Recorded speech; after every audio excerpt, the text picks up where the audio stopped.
My name is Chloe. I am 28 years old. My parents destroyed all my interview clothes and told me to wear my younger sister Jasmine's old outfit because I did not deserve new things. I walked into the most important corporate interview of my life, wearing a suit 2 sizes too big, desperately held together with silver safety pins. I expected security to escort me out of the building. Instead, the legendary female CEO of Sterling Enterprises stood up, handed me her own immaculate blazer, and looked me dead in the eye. She told me she knew exactly who put me in that humiliating suit, and that by the time we were finished, the people who did this to me would lose absolutely everything. Before I continue this story, let me know where you are watching from in the comments below. Hit the like button and subscribe if you have ever had to survive a toxic family that tried to destroy your future. Just 2 hours before that life-changing interview, I was standing in the center of our living room in Atlanta, watching my own mother destroy the only nice thing I owned. The sound of heavy fabric scissors slicing through my navy blue blazer echoed in the silent room. My mother Vivica stood over the glass coffee table with a look of intense concentration. She was systematically cutting the sleeves off the jacket I had saved up for 2 entire months to buy. The beautiful lining tore apart under her hands and the gold buttons scattered across the hardwood floor. Jasmine was sitting on the velvet sofa right behind her, adjusting her expensive ring light for her morning lifestyle livestream. She did not even look up from her phone screen as my mother destroyed my clothes. Jasmine whined that my navy blue blazer completely ruined the pastel pink and gold aesthetic of the background she had carefully curated for her thousands of followers. She told my mother that if I walked through the background of her video wearing dark corporate colors, her brand deals would be compromised, and her followers would think she lived with a depressing low-income roommate. I stepped forward, my hands shaking with absolute shock. I asked my mother what she was doing. I reminded her that my interview for the senior financial risk analyst position was in exactly 1 hour. That jacket cost me $200. It was the only professional garment I had left after they forced me to sell my other work clothes to cover their overdue property taxes last month. I begged her to stop, but she just kept cutting. Vivica dropped the ruined blazer onto the floor and kicked it aside with her slipper. She crossed her arms and glared at me as if I was the one who had committed a crime. She told me I was being entirely too selfish. She said Jasmine was a rising star on social media, and her morning broadcast was far more important than some entry-level desk job I was probably going to fail at anyway. She looked me up and down with absolute disgust and said I always tried to steal the spotlight from my sister. She claimed my dark clothes were bringing dark energy into the house. My father DeAndre walked into the room at that exact moment. He was carrying a cup of premium roasted coffee that I had paid for with my last paycheck. He stepped right over my shredded blazer without a single glance downward. He did not ask what had happened. He did not care about the destruction of my property. Instead, he reached into the hall closet and pulled out a dusty, wrinkled suit that Jasmine had discarded over 3 years ago. The fabric was cheap, severely stretched out, and there was a noticeable yellow stain near the left lapel. He threw it hard, hitting me right in the chest. He ordered me to put it on and stop causing unnecessary drama in his house. He said I should be grateful they were even letting me live under their roof. He told me to wear my younger sister's old clothes because a girl applying for a lowly corporate position did not deserve brand new things. He laughed coldly and added that the interviewers would not care what I wore anyway, because people like me were only hired to crunch numbers in dark cubicles. I felt a hard, painful lump form in my throat. I held the crumpled fabric in my trembling hands and stared at the people who were supposed to protect and nurture me. I forced myself to breathe. I found my voice and told my father I was not applying to be a secretary. I was interviewing for a senior director role at one of the largest investment firms in the state. I also reminded him of the harsh reality of our living situation. I looked directly into his eyes and stated that I was the only reason this family still had a roof over their heads. I paid the exorbitant utility bills that kept this massive house running. I paid the high-speed internet bill that Jasmine was currently using to stream her fake wealthy lifestyle to strangers on the internet. I even paid the mortgage 3 times this year when my father claimed his real estate investments were temporarily tied up in escrow. The moment I mentioned the money, the atmosphere in the living room turned incredibly vicious. My father slammed his coffee mug down on the glass table, completely ignoring the fact that the fragile surface could have shattered. He stepped right into my personal space, his face twisted in rage, his voice dropping to a dangerous whisper. He told me I was an ungrateful parasite. He said charging my own parents for my existence was a sin against God and family. He twisted the narrative effortlessly, claiming that because they gave me life and raised me, every single dollar I earned rightfully belonged to them. Jasmine finally looked up from her phone, her perfectly contoured face twisted into an ugly sneer. She complained loudly that my negative financial energy was ruining her morning aura.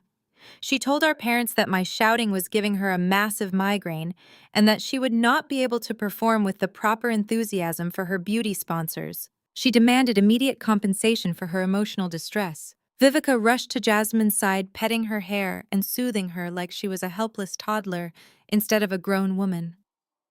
My mother turned her vicious glare back to me. She agreed with Jasmine entirely.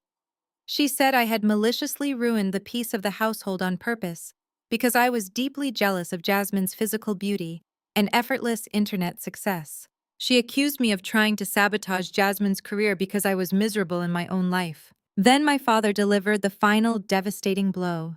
He pointed his heavy finger toward the front door. He told me that since I had ruined Jasmine's morning vibe and disrespected the hierarchy of the household, I owed her a $500 inconvenience fee. He demanded I transfer the money directly to her checking account by midnight tonight. If the money was not there when he checked his banking app, he swore he would throw all my belongings onto the front lawn and permanently change the locks. He said he did not care if I ended up sleeping on the dangerous streets of downtown Atlanta.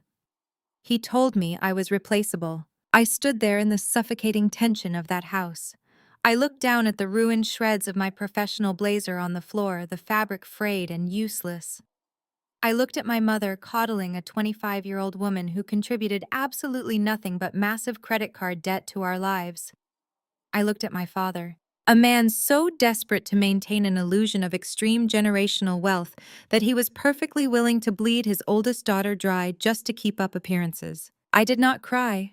I absolutely refused to give them the sick satisfaction of seeing my tears fall. I bent down and picked up the oversized, stained suit my father had thrown at me. I turned my back on them and walked silently down the hall to my small, cramped bedroom. I stripped off my remaining clothes and put on the hideous garments. The pants were so massive they practically fell off my waist, puddling around my ankles. The jacket hung off my shoulders like a cheap garbage bag, making me look frail and ridiculous. I had to dig frantically into my emergency sewing kit and find a handful of sharp silver safety pins just to gather the excess fabric at my waist and pin it tight so the pants would not slip off entirely. I looked at myself in the cracked mirror on the back of my closet door. I looked completely absurd.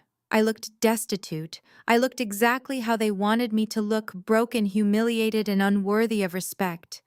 But beneath the heavy humiliation weighing on my shoulders, a slow burning fire ignited deep within my chest. I realized in that exact moment that I was not dealing with a loving family anymore.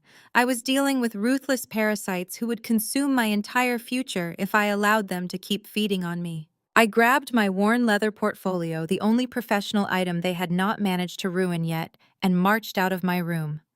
I walked back through the living room with my head held high. Jasmine was already streaming live, flashing a bright fake smile to her camera lens and talking sweetly about the importance of positive family energy and female empowerment. My mother was pouring her a glass of fresh organic juice.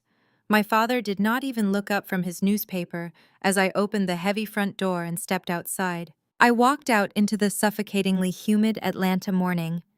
The metal safety pins dug sharply into my side with every single step I took toward the city bus stop. I had exactly $12 to my name in my checking account because my father had drained the rest of my savings to pay for Jasmine's luxury car insurance just the week before. I had a severe eviction threat hanging over my head and a $500 ransom due by midnight. But as I boarded the crowded city bus and took a seat in the back row, completely ignoring the strange, pitying looks from the other commuters, my fear slowly began to evaporate.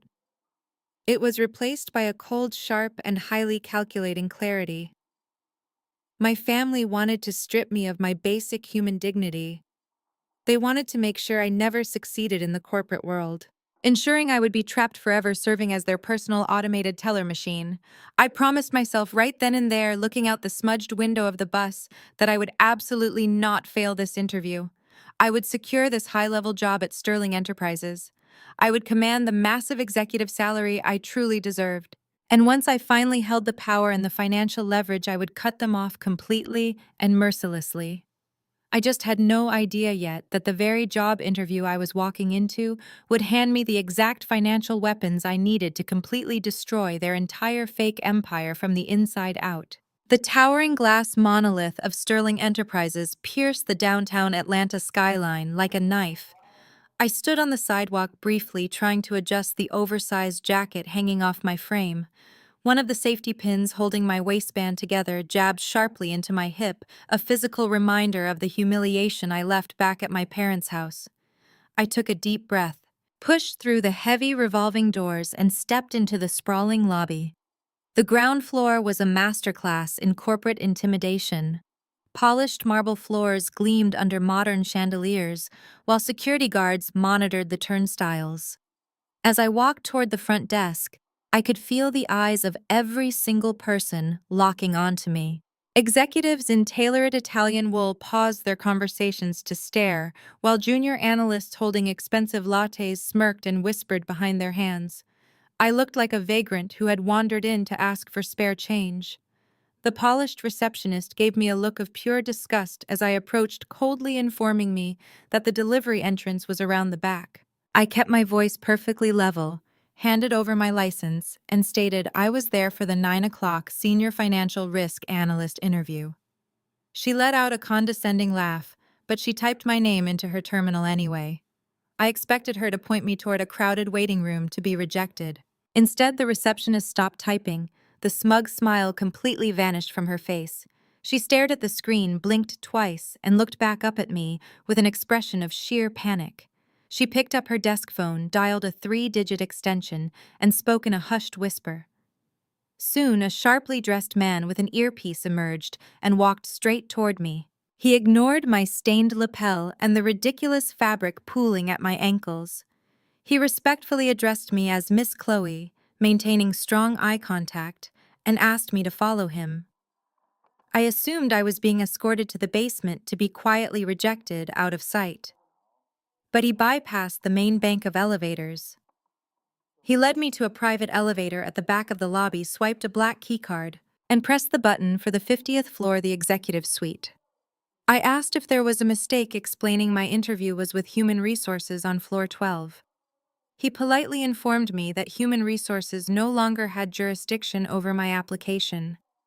He said my preliminary financial analysis test, the brutal 4-hour exam I had taken online the previous week, had been flagged by the system. I had scored a perfect 100%. He stated no applicant in the 10-year history of Sterling Enterprises had ever achieved a perfect score. Because of that, my file had been pulled directly from the queue and sent straight to the desk of the founder and chief executive officer. The elevator doors glided open, revealing a breathtaking executive floor. There were no cramped cubicles here, only floor-to-ceiling windows overlooking the sprawling city of Atlanta, rich mahogany wood, and absolute silence. An executive assistant directed me toward a massive set of double doors at the end of the hall. I walked inside and found myself standing in a corner office that was larger than my parents' entire house. Sitting behind a minimalist desk was Valerie Sterling. She was a legend in the financial world. She was a self-made black female billionaire who had built this investment empire from the ground up, known for her brilliant mind and ruthless business tactics. She was wearing a flawless ivory blazer. Valerie did not stand up immediately. She sat perfectly still, her piercing dark eyes locked onto me. She did not say hello or ask about my resume. Instead, her gaze slowly dragged up and down my body, inspecting the horrific, oversized suit my father had forced me to wear.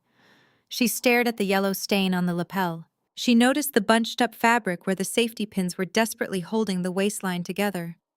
The silence stretched on for several agonizing seconds.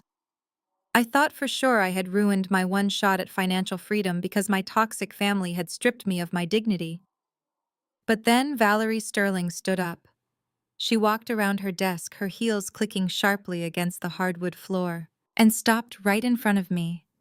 Without a single word, she slipped her immaculate ivory blazer off her shoulders and held it out to me. I was completely stunned. I asked her what she was doing. She told me to take off the garbage bag I was wearing and put on a real jacket. My hands trembled as I unbuttoned the oversized suit coat and let it drop to the floor. I slipped my arms into Valerie's expensive blazer. It fit beautifully, the structured shoulders instantly giving me a sense of armor I had not felt all morning. Valerie looked down at the discarded jacket on the floor, specifically focusing her eyes on the faded designer tag stitched into the inner collar. Valerie crossed her arms, leaned back against her desk, and dropped a bombshell that made my blood run cold. She told me she knew exactly who put me in that suit. I stared at her, thoroughly confused, and said that was impossible because my father had pulled it out of a hallway closet just 2 hours ago. Valerie shook her head, her expression hardening into a mask of pure corporate warfare. She said she did not care about my father. She cared about the man who originally purchased that specific garment. She pointed a manicured finger at the tag on the floor and stated that the suit was part of a limited custom line produced exclusively for a boutique in Buckhead. She knew this because she had personally authorized a corporate expense report 3 years ago for that exact designer brand. The employee who filed the expense report claimed he had used the company credit card to purchase 20 of those suits as a philanthropic donation for a local homeless women's charity. That employee had written off $5,000 of company money, claiming it was for a noble tax deduction. But that suit never went to a charity. It went straight into the closet of my younger sister, Jasmine. Valerie looked me dead in the eye and said the name of the employee who filed that fraudulent expense report was Terrence, my brother-in-law, the man who had been parading around Atlanta acting like a financial genius, the man who was currently married to the sister who demanded a $500 inconvenience fee from me. My mind spun rapidly, connecting the dots in real time. Terrence had been stealing from Sterling Enterprises to fund Jasmine's fake luxury lifestyle, and my parents were treating him like a king while treating me like dirt. Valerie watched the realization wash over my face. She told me she had suspected Terrence of deep systemic embezzlement for over 8 months. She knew he was running dirty money through his department, manipulating the risk models and falsifying vendor invoices. But Terrence was careful. He had built a wall of loyal, corrupted junior analysts around him, and Valerie could not tear down his department without concrete proof that would hold up in federal court. She needed someone highly intelligent, highly motivated, and completely off his radar to rip his operation apart from the inside. She needed an insider. Valerie walked back to her desk and picked up a heavy black electronic keycard. She told me that my perfect score on the risk analysis test proved I had the technical brilliance to find the buried numbers. But the fact that Terrence had allowed his wife's family to treat me like a disposable peasant proved I had the ultimate motive to destroy him. Valerie held out the black card. She said there was no senior financial risk analyst position anymore. She was officially hiring me on the spot as the new director of internal audit. I would have an executive salary, an unlimited expense account, and absolute unrestricted clearance to investigate every single file, ledger, and bank account in Terrence's department. More importantly, I would officially be his direct supervisor. Valerie smiled, a cold, predatory expression that told me exactly why she was a billionaire. She told me to take the job, go home to my awful family, and pretend I was still the loser they all thought I was. She wanted me to let Terrence keep getting comfortable, let him keep bragging, and let him dig his own grave. I took the black keycard from her hand, feeling the heavy weight of true power for the first time in my life. I looked at Valerie Sterling and told her I was going to tear his department down to the studs. When I pulled into the driveway of my parents' house that evening, the sheer audacity of what I was about to walk into fueled my every step. The heavy oak front door was slightly ajar, and the sound of a popping champagne cork echoed into the humid Atlanta night. I pushed the door open and stepped into the formal dining room. The scene before me looked like a parody of extreme wealth. My mother had brought out her expensive fine china, the ones she only used for holidays. A massive spread of catered lobster tails, prime rib, and truffle mashed potatoes covered the mahogany table. Sitting at the head of the table, acting like the king of the castle, was Terence. He was holding up a crystal flute filled with expensive champagne, his custom-tailored suit jacket draped carelessly over the back of his chair.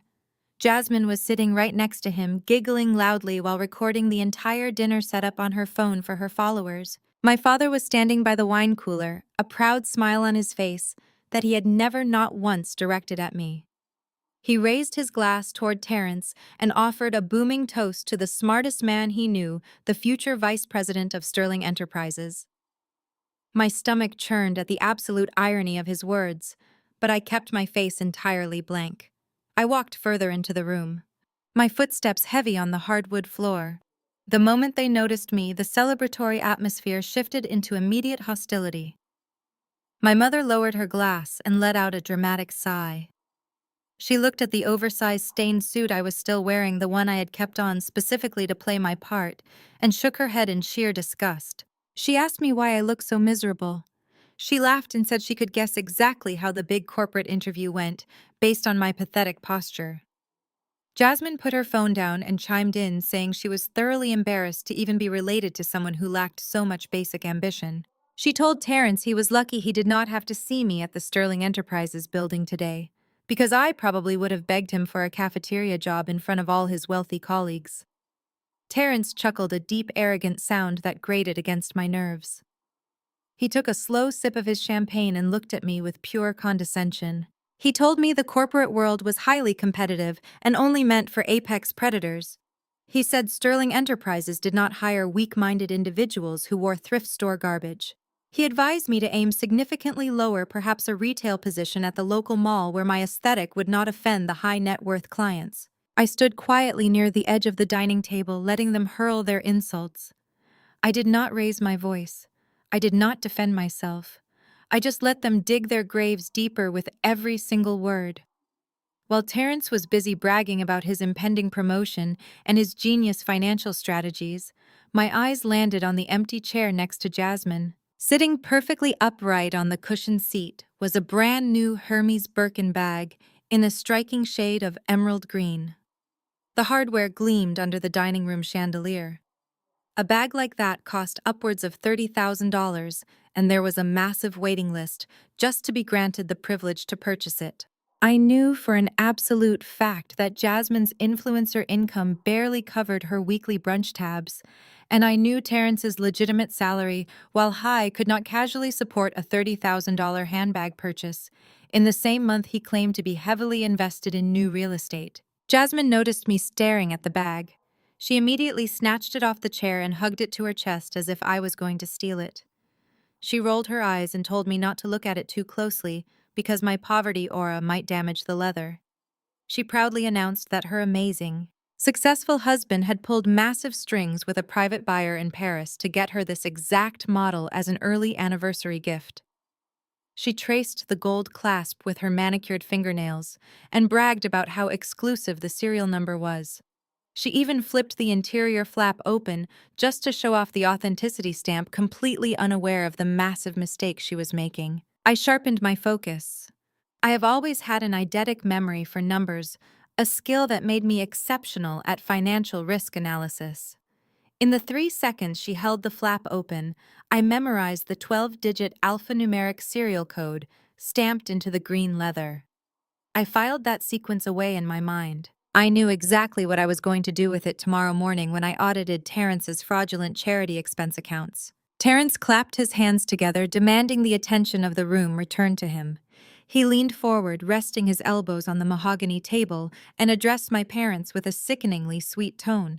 He told DeAndre and Vivica that his promotion to vice president was a guaranteed lock, and with that new title, he needed a home that properly reflected his elite status. He announced that he had found the perfect property, a stunning $3 million mega mansion located in the ultra-exclusive Buckhead neighborhood. Jasmine squealed with delight, clapping her hands and talking rapidly about the infinity pool and the custom marble kitchen she was going to film her daily content in. My parents beamed with pride, practically overflowing with joy for the son-in-law who was seemingly elevating their social status by association. But then Terrence cleared his throat and shifted his posture. He adopted a highly professional, serious business tone. He explained to my father that his vast wealth was currently tied up in complex offshore hedge funds and aggressive stock portfolios that would take at least 6 months to liquidate without incurring massive capital gains penalties. He said the seller of the Buckhead mansion was demanding an immediate closing. Terrence reached into his leather briefcase sitting on the floor and pulled out a thick stack of legal documents with little yellow sign here tabs sticking out of the margins. He slid the documents across the dining table toward DeAndre. Terrence asked my father for a tiny, insignificant favor.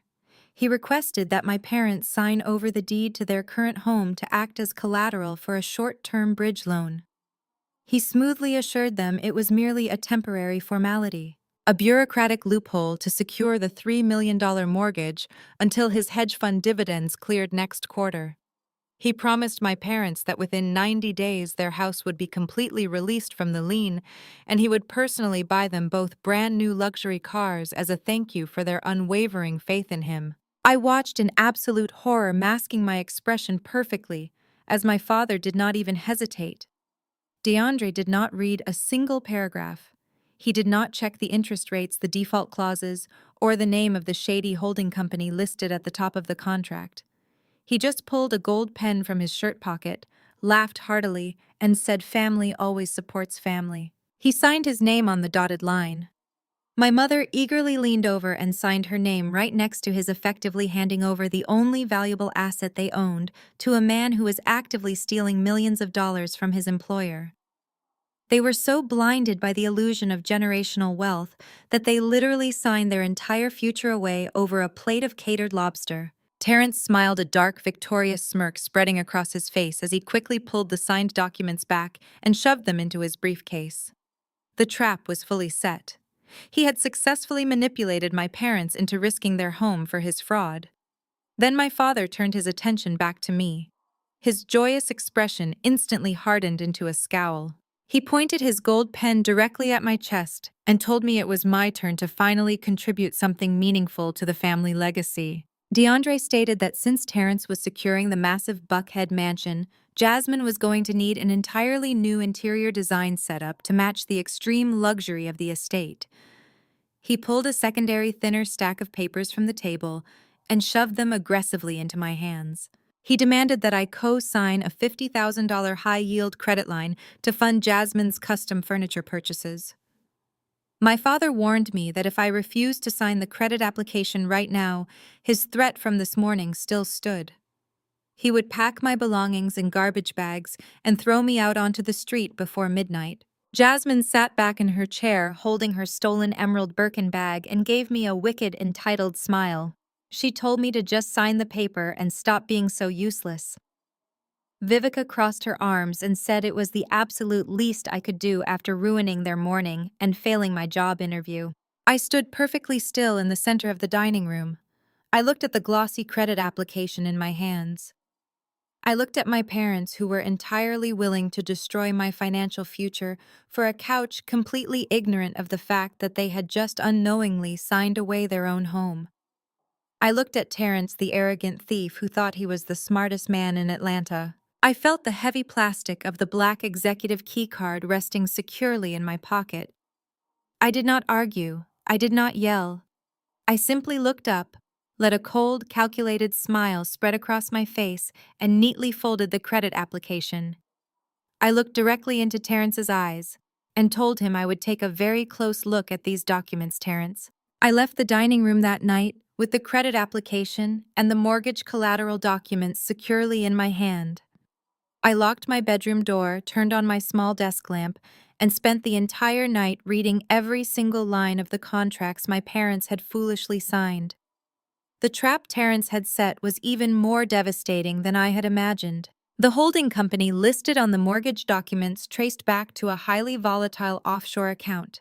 He was completely liquidating my parents' financial future to cover his stolen corporate funds. I did not sleep a single minute. When the sun finally rose over the humid streets of Atlanta, I was ready for war. Valerie Sterling had not just given me a massive promotion the day before. She had also handed me a heavy corporate credit card meant specifically for executive transition expenses. Before I even set foot in the Sterling Enterprises building that morning, I visited a highly exclusive boutique in Buckhead that catered exclusively to the top tier of Atlanta businesswomen. I walked out wearing a flawless, custom-tailored charcoal gray designer suit. Underneath the perfectly structured jacket, I wore a silk emerald blouse that complemented my skin tone and matched the aggressive energy I was channeling. I paired the suit with expensive Italian leather heels that clicked with absolute authority on the pavement. I no longer looked like the humiliated, desperate girl wearing her sister's discarded trash. I looked like a financial predator ready to feast. When I walked through the towering glass doors of the Sterling Enterprises lobby, the atmosphere was completely different from yesterday. The security guards immediately stood up straighter, intimidated by my presence. The judgmental junior executives who had mocked me 24 hours earlier now quickly moved out of my way, their eyes tracking the sharp cut of my designer suit and the confident posture I carried. I walked straight past the front reception desk. The exact same receptionist who had tried to send me to the delivery entrance yesterday gasped loudly. She recognized my face, but her eyes went wide with shock at my complete physical transformation. I did not even look in her direction. I walked with absolute purpose toward the private bank of executive elevators. I pressed the silver call button and waited. The polished steel doors glided open, and I stepped inside the pristine elevator car. I pressed the button for the 45th floor, the highly secure level dedicated entirely to internal audit and financial compliance. Just as the elevator doors were about to slide shut, a hand shot through the narrow gap, forcing the safety sensors to push the doors back open. Terrence stepped into the elevator. He was busy looking down at his phone, holding a cup of artisanal coffee, completely oblivious to his immediate surroundings. He blindly pressed the button for the 50th floor and let out a heavy, arrogant sigh. He finally looked up from his bright screen. When his eyes locked onto me, his arrogant expression vanished instantly.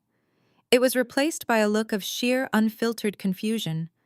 He blinked several times, his eyes darting between my expensive charcoal suit, my freshly styled hair, and my professional leather briefcase. His brain severely struggled to process how the sister-in-law he had ruthlessly mocked at the dinner table just 12 hours ago was currently standing inside the most secure restricted elevator in his corporate building.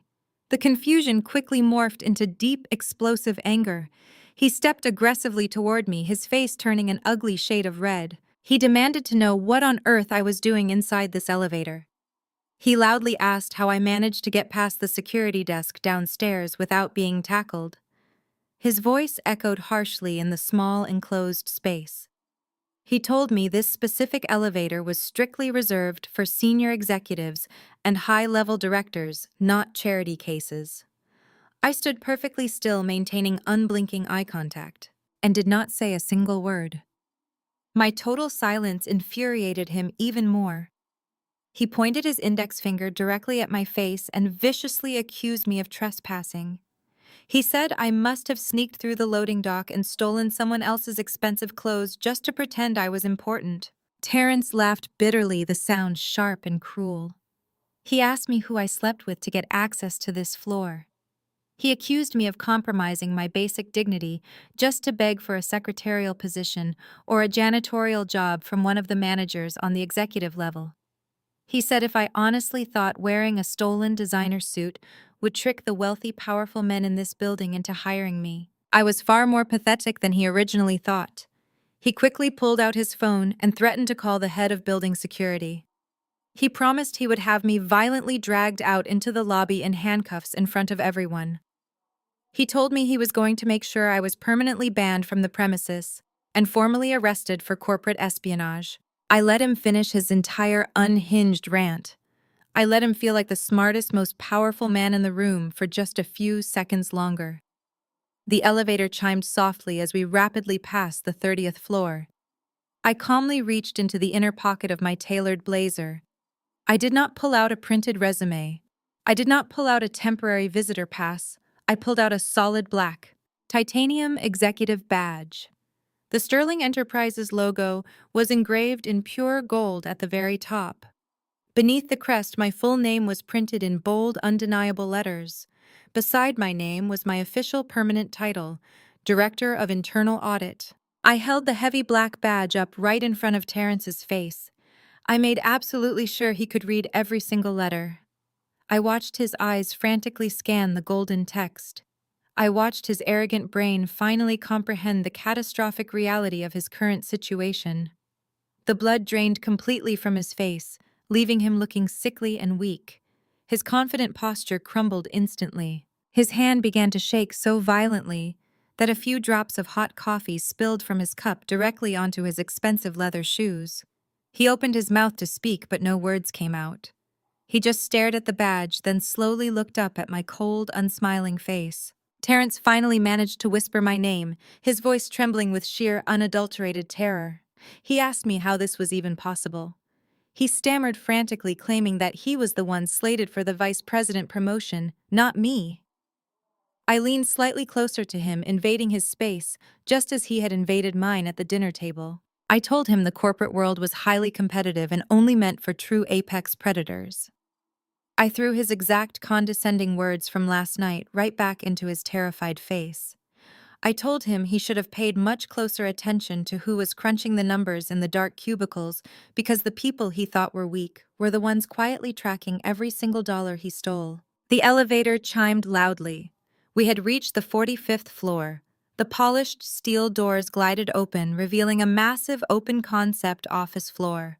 Dozens of highly trained financial auditors, forensic accountants, and senior risk analysts were standing at attention near the entrance. Standing at the very front of the crowd was the Vice President of Human Resources and the billionaire CEO herself, Valerie Sterling. They were waiting specifically for me. Terrence was completely trapped. He tried to shrink back into the corner of the elevator, desperately hoping no one would notice his presence. But it was far too late for him to hide. I stepped out of the elevator and walked confidently onto the audit floor. Valerie Sterling smiled proudly, extended her hand, and shook mine firmly in front of the entire department. The Vice President of Human Resources cleared his throat loudly and addressed the massive room. He formally introduced me to the staff as Chloe, the new Senior Director of Internal Audit. He loudly announced that I had been personally appointed by the Chief Executive Officer and that I possessed absolute unrestricted authority over every single financial department in the building. He specifically mentioned that my primary focus would be conducting a comprehensive top-down forensic review of the commercial investment portfolios, Terrence's exact department. The entire floor erupted into polite, highly professional applause. The senior auditors looked at me with deep respect and anticipation. I turned slowly around and faced the open elevator doors. Terrence was still standing inside the car, completely frozen in place. He looked like a dead man walking. His face was chalky pale, his eyes wide with absolute suffocating panic. He knew his fraudulent charity schemes, his offshore shell companies, and his stolen luxury purchases were about to be dragged out into the brutal light of day. He knew the woman he had treated like garbage was now the judge, jury, and executioner of his entire career and his freedom. I walked slowly back toward the elevator doors, my heels clicking menacingly on the floor. The applause died down and the entire audit department fell into a dead electric silence, watching their new boss confront the so-called golden boy of the investment wing. I looked Terrence up and down, making sure every single person in the vicinity heard my voice loud and clear. I delivered my very first public corporate directive with absolute authority. Terrence, I need your department's unredacted expense reports from the last 36 months on my desk in 5 minutes. And hand over your corporate credit card. Terrence's hand shook so violently he could barely reach into his tailored suit pocket. He pulled out the heavy metal corporate credit card, the very tool he had used to secretly fund his fraudulent empire, and held it out. I did not reach out to take it immediately. I let him stand there with his arm extended, feeling the piercing. Judgmental stares of 50 highly trained financial auditors burning deeply into his skin. After several agonizing seconds of profound public humiliation, I motioned to my lead forensic accountant. He stepped forward with absolute professionalism and plucked the card from Terrence's trembling fingers.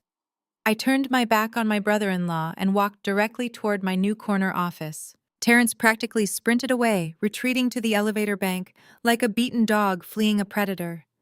But I knew exactly how a cornered narcissist operated. They never simply surrender. They manipulate. The moment the elevator doors closed behind him, Terrence pulled out his phone and frantically dialed Jasmine. I could picture him perfectly, pacing back and forth in his own office on the floor below, sweat pouring down his forehead, spinning a desperate, elaborate web of lies to save his own skin. He told my sister that I had completely lost my mind. He claimed I was ruthlessly harassing him at work, that I had maliciously manipulated senior executives to get a fake title, and that my sole mission was to sabotage his massive promotion out of pure jealousy. He told Jasmine I was trying to block the corporate approval for the mortgage on their dream mansion in Buckhead.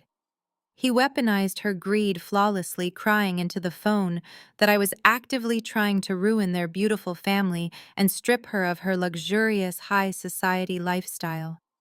He knew exactly which emotional buttons to push to send Jasmine into a blind, destructive rage. He needed her to cause a massive scene, hoping the sheer chaos would somehow derail my investigation before it even started. While Terrence was busy crying to his wife, I was comfortably settling into my massive glass-enclosed office. The walls were completely transparent, overlooking the entire audit floor, designed specifically by Valerie Sterling for absolute corporate transparency. I was currently sitting at my long mahogany conference table, meticulously reviewing the initial batch of Terrence's flagged expense reports alongside 3 senior board members of Sterling Enterprises.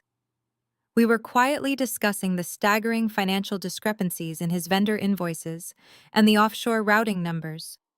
The atmosphere was highly focused and deeply serious. We were tracing millions of dollars in stolen funds when the heavy double doors of the audit department suddenly burst open. The loud, sharp sound of slamming wood echoed across the silent floor like a gunshot. Every single auditor stopped typing, their hands hovering over their keyboards as they looked up in shock. Marching aggressively across the polished marble floor was my younger sister Jasmine. She was wearing oversized designer sunglasses indoors, carrying the stolen emerald Birkin bag securely on her arm, and her face was contorted in absolute unhinged fury. She had clearly used Terrence's executive name to bypass the strict ground floor security protocols, completely ignoring the frantic, breathless receptionist who was desperately trailing behind her. Jasmine did not care that she was in a highly professional corporate environment. She did not care about the optics or the millions of dollars of business being conducted around her. She was screaming at the top of her lungs, demanding to know where her pathetic, low-life sister was hiding. She called me a bitter, jealous failure who was desperately trying to steal her perfect husband's hard-earned success. The senior auditors stared at her in utter disbelief as she stomped down the central aisle, her sharp high heels aggressively striking the floor with every furious step. She quickly spotted me, sitting calmly inside the glass office. She did not bother knocking. She grabbed the heavy steel handle and violently shoved the glass door open, letting it crash loudly against the wall. "Stop." The 3 board members sitting at my conference table immediately stiffened, their expressions morphing from confusion to sheer outrage. They were thoroughly appalled by the unprecedented disrespect and the chaotic, toxic energy invading their secure professional space. Jasmine marched right up to the edge of the conference table, ripped off her designer sunglasses, and glared at me with pure hatred. She leaned heavily over the polished wood, ignoring the highly respected executives beside me, and screamed that I was a pathetic, delusional psychopath. She yelled that Terrence was the absolute only reason our family had any money or societal status, and that my pathetic attempt to frame him for corporate theft was the most embarrassing thing I had ever done in my entirely worthless life. She demanded that I immediately pack up my stolen briefcase, march down to the Human Resources Department, and formally resign before Terrence sued me for millions in defamation. She turned her vicious glare toward the board members sitting next to me and loudly announced that I was a complete fraud. She told them I lived in my parents' basement, leached off their retirement funds, and wore her discarded, trashy clothes just yesterday. She demanded they call security on me, completely failing to realize she was the actual trespasser. Through her entire unhinged screaming match, I did not stand up. I did not raise my voice to defend myself. I sat perfectly still in my high-backed leather chair, resting my hands neatly on the stack of damning financial documents spread out in front of me. My absolute silence and complete lack of emotional reaction infuriated her beyond all logical reasoning. Jasmine was so deeply accustomed to my parents catering to her every tantrum, soothing her anger and punishing me for her outbursts, that she completely lost control of her actions. She raised her right hand high into the air, her beautiful face twisting into a vicious, ugly snarl. She was fully intending to slap me hard across the face right in front of the senior leadership of a multi-billion-dollar investment firm. One of the board members gasped loudly, his chair scraping violently against the floor as he jumped up to intervene and protect me, but I did not flinch. I did not lean away from her impending strike. I did not even blink. I just looked up slowly, directing my gaze precisely at the high-definition 480 resolution security camera mounted securely in the top corner of my office.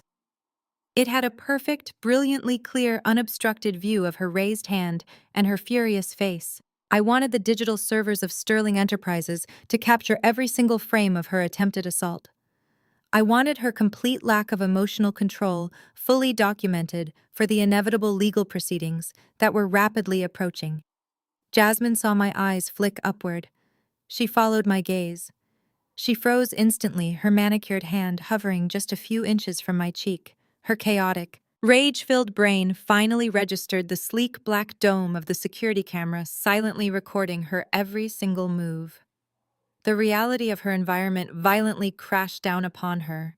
She realized she was not standing in my parents' living room where she was eternally protected from all consequences. She was standing inside a heavily monitored financial institution, surrounded by incredibly powerful corporate executives about to commit aggravated assault against a senior director. Slowly, the threatening hand dropped back to her side. Her chest heaved with angry, jagged breaths as she struggled to regain her composure.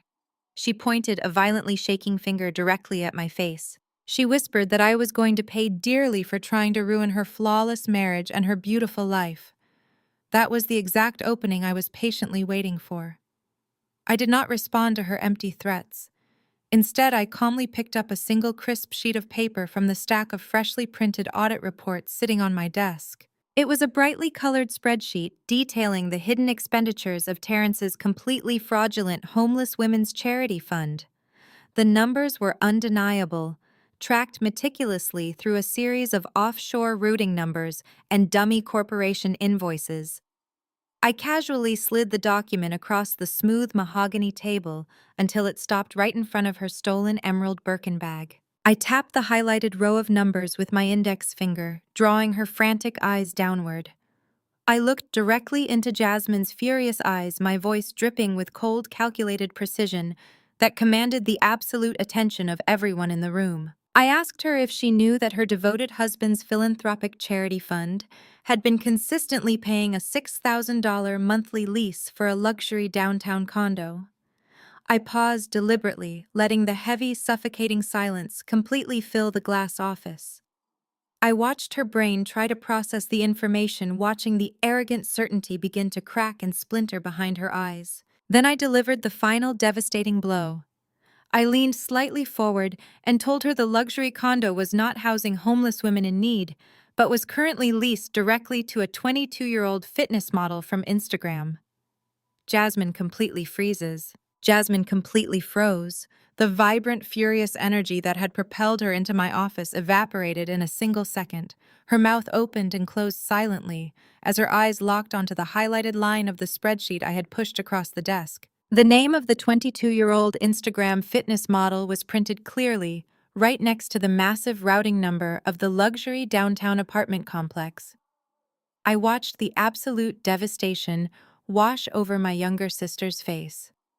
The three senior board members, sitting at my mahogany table, remained perfectly silent, witnessing the utter destruction of a fake high society marriage in real time. Jasmine slowly backed away from the table. Her manicured hands trembled so violently she nearly dropped her stolen emerald Birkin bag onto the floor. She did not scream anymore. She did not throw another vicious insult in my direction. She simply turned around and walked out of the glass doors on incredibly unsteady legs, completely shattered by the brutal reality of her husband's betrayal. The heavy glass door clicked shut behind her, restoring the quiet professionalism of the audit floor. I turned my attention back to the senior executive sitting beside me and formally apologized for the brief, unprofessional interruption. They nodded grimly, fully understanding the severe gravity of the situation. The Vice President of Human Resources quietly excused himself from the room to begin drafting Terrence's immediate suspension and termination paperwork. I sat back down in my leather executive chair and buried myself in the dense financial records. For the next 6 hours, I did not leave my desk for a single second. I drank cold black coffee and meticulously traced every single digital footprint Terrence had carelessly left behind over the past 36 months. The deeper I dug into his department's ledgers, the more horrifying the financial truth became. Terrence was not just skimming a few $1,000s off the top to buy expensive handbags and luxury cars for his demanding wife. He had constructed a highly sophisticated, massive shell company scheme right under the nose of the executive board. He had created dozens of fake vendor accounts, aggressively billing Sterling Enterprises for high-level consulting services that simply never existed. He then routed the stolen corporate funds through a complex labyrinth of offshore accounts in the Cayman Islands and Switzerland to completely wash the dirty money clean before bringing it back into the country. He was a relentless financial parasite, draining the company's hard-earned resources to artificially inflate his own personal net worth and social status. I expertly cross-referenced his corporate credit card expenses with his personal bank statements. He had been living entirely on stolen capital for years. His luxury vehicles were leased under dummy corporations he controlled. His exclusive country club memberships were paid for directly by the fake homeless women's charity fund he had established. But the absolute most alarming discovery of the entire day was hidden deep within his high-risk commercial investment portfolio files. I opened a heavily encrypted folder clearly labeled as bridge loan collateral. My heart rate instantly accelerated as I recognized the scanned documents staring back at me from the high-definition computer monitor. They were the exact same legal papers my parents had blindly signed at the formal dining room table just last night. The exact documents Terrence passionately promised were merely a temporary bureaucratic formality to officially secure his brand new $3 million mega mansion in the Buckhead neighborhood. I quickly zoomed in on the dense legal fine print my father had completely ignored in his rush to please his wealthy son-in-law. Terrence did not use my parents' valuable house to back a standard residential bridge loan. He had ruthlessly weaponized their property deed for his own survival. He legally used their family home as collateral to completely back an incredibly toxic, highly volatile offshore hedge fund. This specific hedge fund was currently hemorrhaging millions of dollars at a catastrophic rate due to terrible uncalculated market bets Terrence had aggressively made months ago. He was desperately trying to inject fresh capital into the failing fund to keep it afloat just a little bit longer, hopelessly wishing to somehow recover his massive financial losses before the annual corporate audit caught up with him. My parents' house was the ultimate sacrificial lamb. He had legally bound their property to a rapidly sinking financial ship. If the offshore hedge fund officially defaulted, the aggressive international creditors would not politely ask for their money back. They would immediately seize all tangible collateral tied to the delinquent account. DeAndre and Vivica would lose their home instantly. They would be violently evicted by armed federal marshals without any legal recourse because their signatures on the contracts were completely authentic and legally binding. Terrence knew exactly what he was doing when he smiled brightly and poured them expensive champagne last night. He fully knew he was happily signing their financial death warrant while they toasted to his fabricated corporate success. I felt a cold, heavy knot form deep in my stomach. Despite absolutely everything they had done to me, despite the long years of cruel emotional abuse, the consistently stolen wages, and the utter degrading humiliation of yesterday morning, they were still my biological parents. They were about to lose the only valuable, tangible asset they had ever worked for in their entire lives, all because they blindly worshipped a manipulative man who wore a nice, tailored suit and spoke with false, unearned confidence. I knew I had to give them one final, desperate chance to save themselves from total ruin. I reached across the desk for my cell phone and quickly dialed my mother's cell number. It rang 4 agonizing times before she finally answered the call. The loud, chaotic background noise of an expensive luxury department store echoed loudly through the phone speaker. I asked Vivica if she was currently out shopping in the city. She confidently replied that she was busy picking out brand new Egyptian cotton bedsheets and expensive down comforters for the massive guest room in Terrence's new mansion. She sounded incredibly smug and self-satisfied. I took a deep breath, pushing down my rising anger, and told her she needed to stop spending money immediately. I told her I was currently sitting in my corporate office looking directly at the actual legal documents my father signed last night. I kept my voice perfectly calm and highly professional, carefully explaining the severe life-altering reality of the situation they were in. I told her Terrence was absolutely not getting a corporate promotion to vice president. I explained that he was currently under active federal investigation for massive corporate embezzlement and wire fraud. I clearly explained that the so-called bridge loan was a complete and utter lie, and that he had legally tied their entire house to a rapidly collapsing offshore hedge fund. I sternly warned her that if they did not immediately contact a ruthless real estate lawyer and file an emergency injunction to legally revoke their signatures, they were going to be completely homeless by the end of the month. The phone line went completely dead silent for several long seconds. I honestly thought she was finally understanding the absolute terrifying danger she was currently in. I genuinely thought the harsh reality of the financial numbers was finally breaking through her stubborn, materialistic illusions. Then my mother let out a sharp, incredibly mocking laugh that echoed in my ear. She told me I was the absolute most pathetic, jealous, bitter liar she had ever encountered in her entire life. She aggressively accused me of making up elaborate, psychotic, and highly illegal stories just to maliciously ruin my sister's perfect, flawless marriage. She said Terrence had already warned her earlier this morning that I was going to inevitably pull a malicious, desperate stunt exactly like this, because I was deeply humiliated and jealous at the family dinner table. She told me I was completely dead to her and my father, and that I was never allowed to step foot in their beautiful house ever again. She said I was a disgrace to the family name. Before I could even attempt to say another word to defend the truth, she violently hung up the phone. I slowly lowered the cell phone from my ear and stared blankly at the dark screen. I had genuinely tried. I had put my own resentment aside and tried to throw them a critical financial lifeline, but they deliberately chose to drown with the golden anchor they so foolishly worshipped. I placed the phone face down on the polished mahogany table. Any lingering guilt or familial obligation I felt completely vanished in that exact moment, instantly replaced by a cold, highly surgical focus. Right at that exact second, a sharp, blaring notification chime echoed loudly from my computer speakers. A bright red priority internal alert popped up on my main monitor from the Global Compliance Department. I quickly clicked to open the encrypted email. My eyes rapidly scanned the automated digital message, and my blood ran ice cold in my veins. Terrence was fully panicking. He finally knew his department was being aggressively audited from the top down, and he was currently making his final desperate move to cover his tracks. The security alert confirmed he had just initiated the immediate, irrevocable digital transfer of my parents' home deed to a hidden shell corporation located offshore in the Bahamas. The strict, unrelenting legal countdown had officially begun right now. I sat back in my leather chair and watched the digital progress bar on my monitor successfully confirm the offshore transfer. Terrence was acting with the chaotic desperation of a trapped animal. He had successfully moved the deed to my parents' house out of United States jurisdiction. But what he completely failed to realize was that as the senior director of internal audit, my executive security clearance superseded his.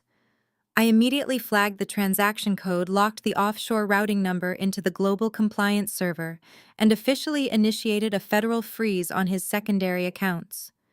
He thought he was cleverly hiding his digital tracks, but he was actually handing me the exact digital blueprint the authorities needed to secure a federal indictment. I packed my leather briefcase, my mind solely focused on the inevitable legal war coming tomorrow. I needed to go home, gather my most vital personal documents, and formally move out before the bank foreclosure notices started arriving at their front door. I drove back to my parents' house in the quiet suburbs of Atlanta. The humid evening air was thick and suffocating. As I turned my car onto my childhood street, my bright headlights swept across the manicured front lawn. My stomach dropped violently. Scattered carelessly across the damp grass were dozens of heavy black garbage bags. Some of them were ripped wide open, spilling my tailored work clothes, my college textbooks, and my personal childhood keepsakes directly onto the dirty ground. My expensive high school diploma frame was completely shattered on the concrete driveway, the glass glittering under the streetlights. My heavy winter coats were thrown haphazardly over the sharp rose bushes I used to water for my mother. Standing tall on the front porch, arms crossed aggressively over his broad chest, was my father. Beside him stood my mother, tightly holding a thick manila folder and wearing a look of pure, unadulterated disgust. I parked my car, stepped out into the humid air, and walked slowly up the long concrete driveway. I did not yell. I did not cry. I looked at the scattered remnants of my entire life and then looked directly at the people who had brought me into this world. My father stepped forward, physically blocking the front door with his heavy body. He pointed a violently trembling finger directly at my face and told me to stay exactly where I was. He sternly said I was no longer welcome on his property under any circumstances. He aggressively declared that I was a convicted criminal, a dangerous sociopath, and a severe threat to the physical and financial safety of his beautiful family. I calmly asked him what on earth he was talking about. My mother stepped eagerly forward, waving the thick manila folder aggressively in my direction. She practically screamed that Terrence had rushed over to their house just an hour ago in a state of absolute breathless panic. Terrence had spun a masterful, deeply manipulative web of malicious lies to cover his own incoming destruction. He convinced my parents that I had completely lost my mind at the corporate office today. He boldly told them I was the one who had been actively embezzling millions of dollars from Sterling Enterprises for the past 3 years. Terrence claimed that the Federal Bureau of Investigation was actively building a massive, airtight criminal case against me, and that I was desperately trying to frame him to escape federal prison. He told my parents that I had ruthlessly hacked into the corporate financial systems, illegally forged the complex mortgage documents, and was trying to steal their house to fund my immediate escape to a non-extradition country. It was the absolute most absurd, easily disprovable lie I had ever heard in my entire life. Any rational human being would have demanded to see a shred of actual corporate proof. Any normal parent would have immediately called a defense lawyer, or at least asked their oldest daughter for a basic explanation. But DeAndre and Vivica were not rational, and they were not normal parents. They were entirely blinded by the intoxicating, powerful illusion of Terrence's fake generational wealth. Because Terrence wore a heavy gold Rolex, drove a leased luxury Mercedes, and constantly promised them expensive gifts, his lying word was absolute gospel. Because I had spent the last 5 exhausting years quietly paying their utility bills and cleaning their kitchen, they viewed me as nothing more than a deeply resentful servant. They eagerly swallowed his ridiculous lies because it perfectly fit the negative, condescending narrative they had already written for my life. My father aggressively stepped down the wooden porch stairs and shoved the heavy manila folder forcefully against my chest. He told me the folder contained legally binding disownment papers, drafted by Terrence's personal defense attorney just this afternoon. He proudly said he and Vivica had already formally signed and legally notarized every single page. He loudly announced that as of this exact moment I was legally severed from the family trust, completely removed from their final will, and formally stripped of any inheritance rights to their estate. He said they were proactively legally protecting themselves from my incoming federal indictment. He looked me dead in the eye, his face completely devoid of any paternal love or basic human empathy, and strictly told me I was no longer his daughter. He strictly demanded that I gather my pathetic garbage off his pristine lawn and immediately disappear before he called the local police and had me violently arrested for criminal trespassing. My mother stood securely on the porch, nodding her head in strong, enthusiastic agreement. She looked down at my shattered high school diploma on the concrete and coldly stated that she always knew I would eventually turn out to be a massive, embarrassing disappointment. She said she was incredibly thankful to God that she still had Jasmine, her perfect, beautiful, highly successful daughter, and a brilliant, wealthy son-in-law who was actively protecting their vulnerable family from my toxic criminal behavior. She excitedly told me Terrence was hosting a massive, highly exclusive housewarming party at their brand new Buckhead mansion tomorrow night to officially celebrate his massive corporate promotion to Senior Executive Vice President. She proudly declared to me that the entire black elite of Atlanta would be there, and she was going to proudly celebrate her real successful family while I rotted away in a dark federal holding cell. I stood silently on the driveway holding the heavy manila folder. The sheer magnitude of their brutal betrayal washed over my body, but it absolutely did not break me. It completely liberated me. For 28 long years, I had bent over backward trying to earn the basic love and respect of two people who were fundamentally incapable of loving anything that did not directly elevate their shallow social status.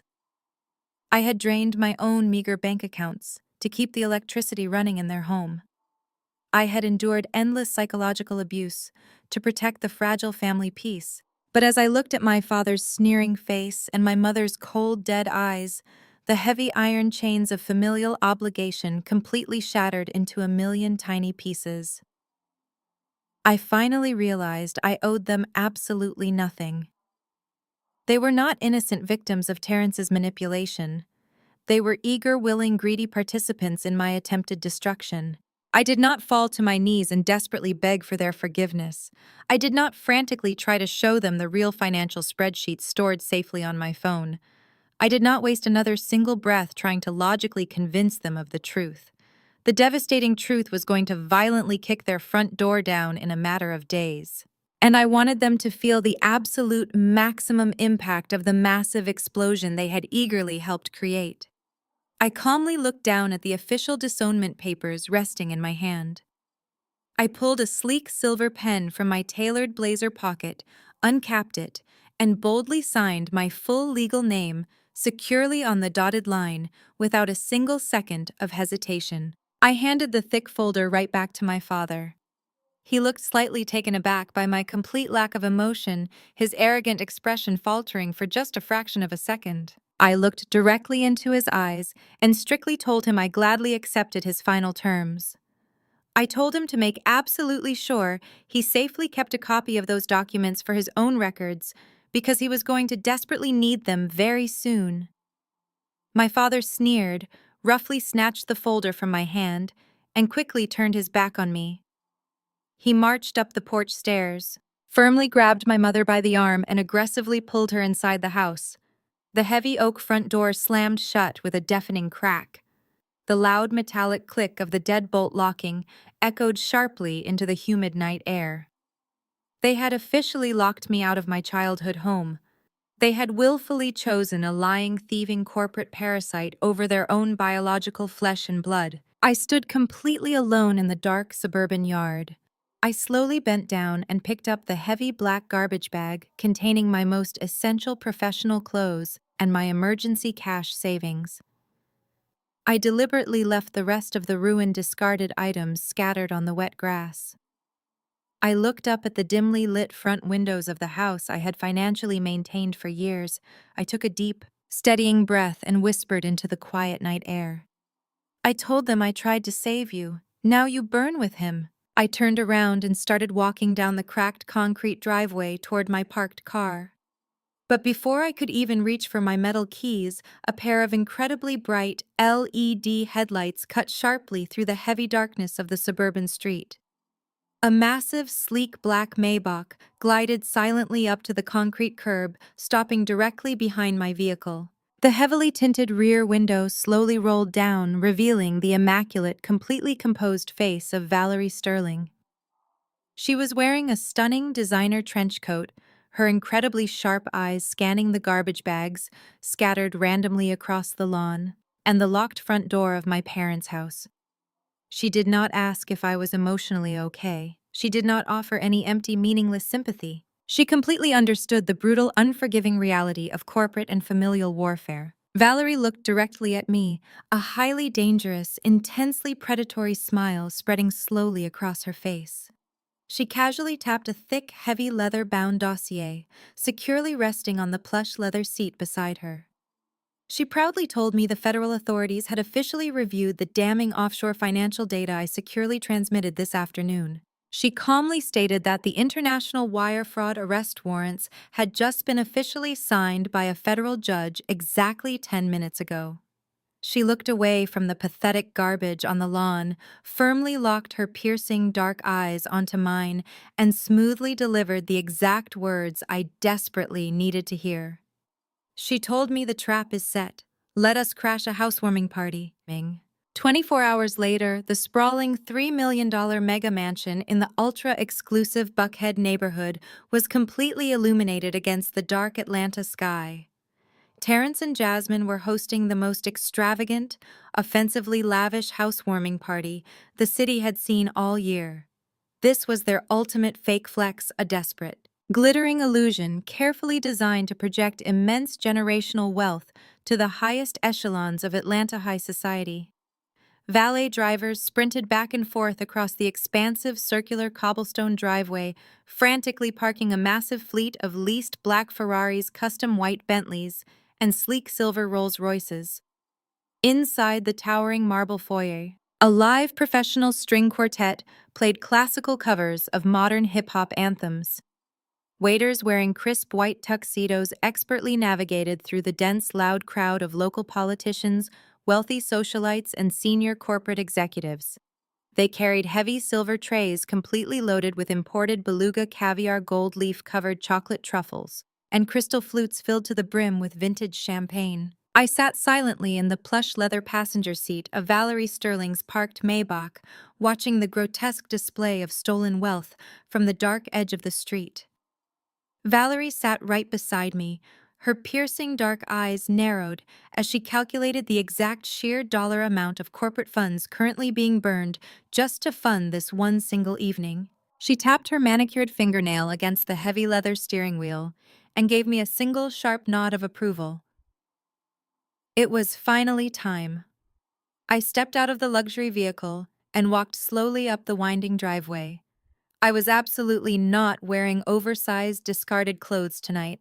I was wearing a breathtaking floor-length crimson evening gown that commanded absolute, unrelenting attention. The color signified war power and my unapologetic presence.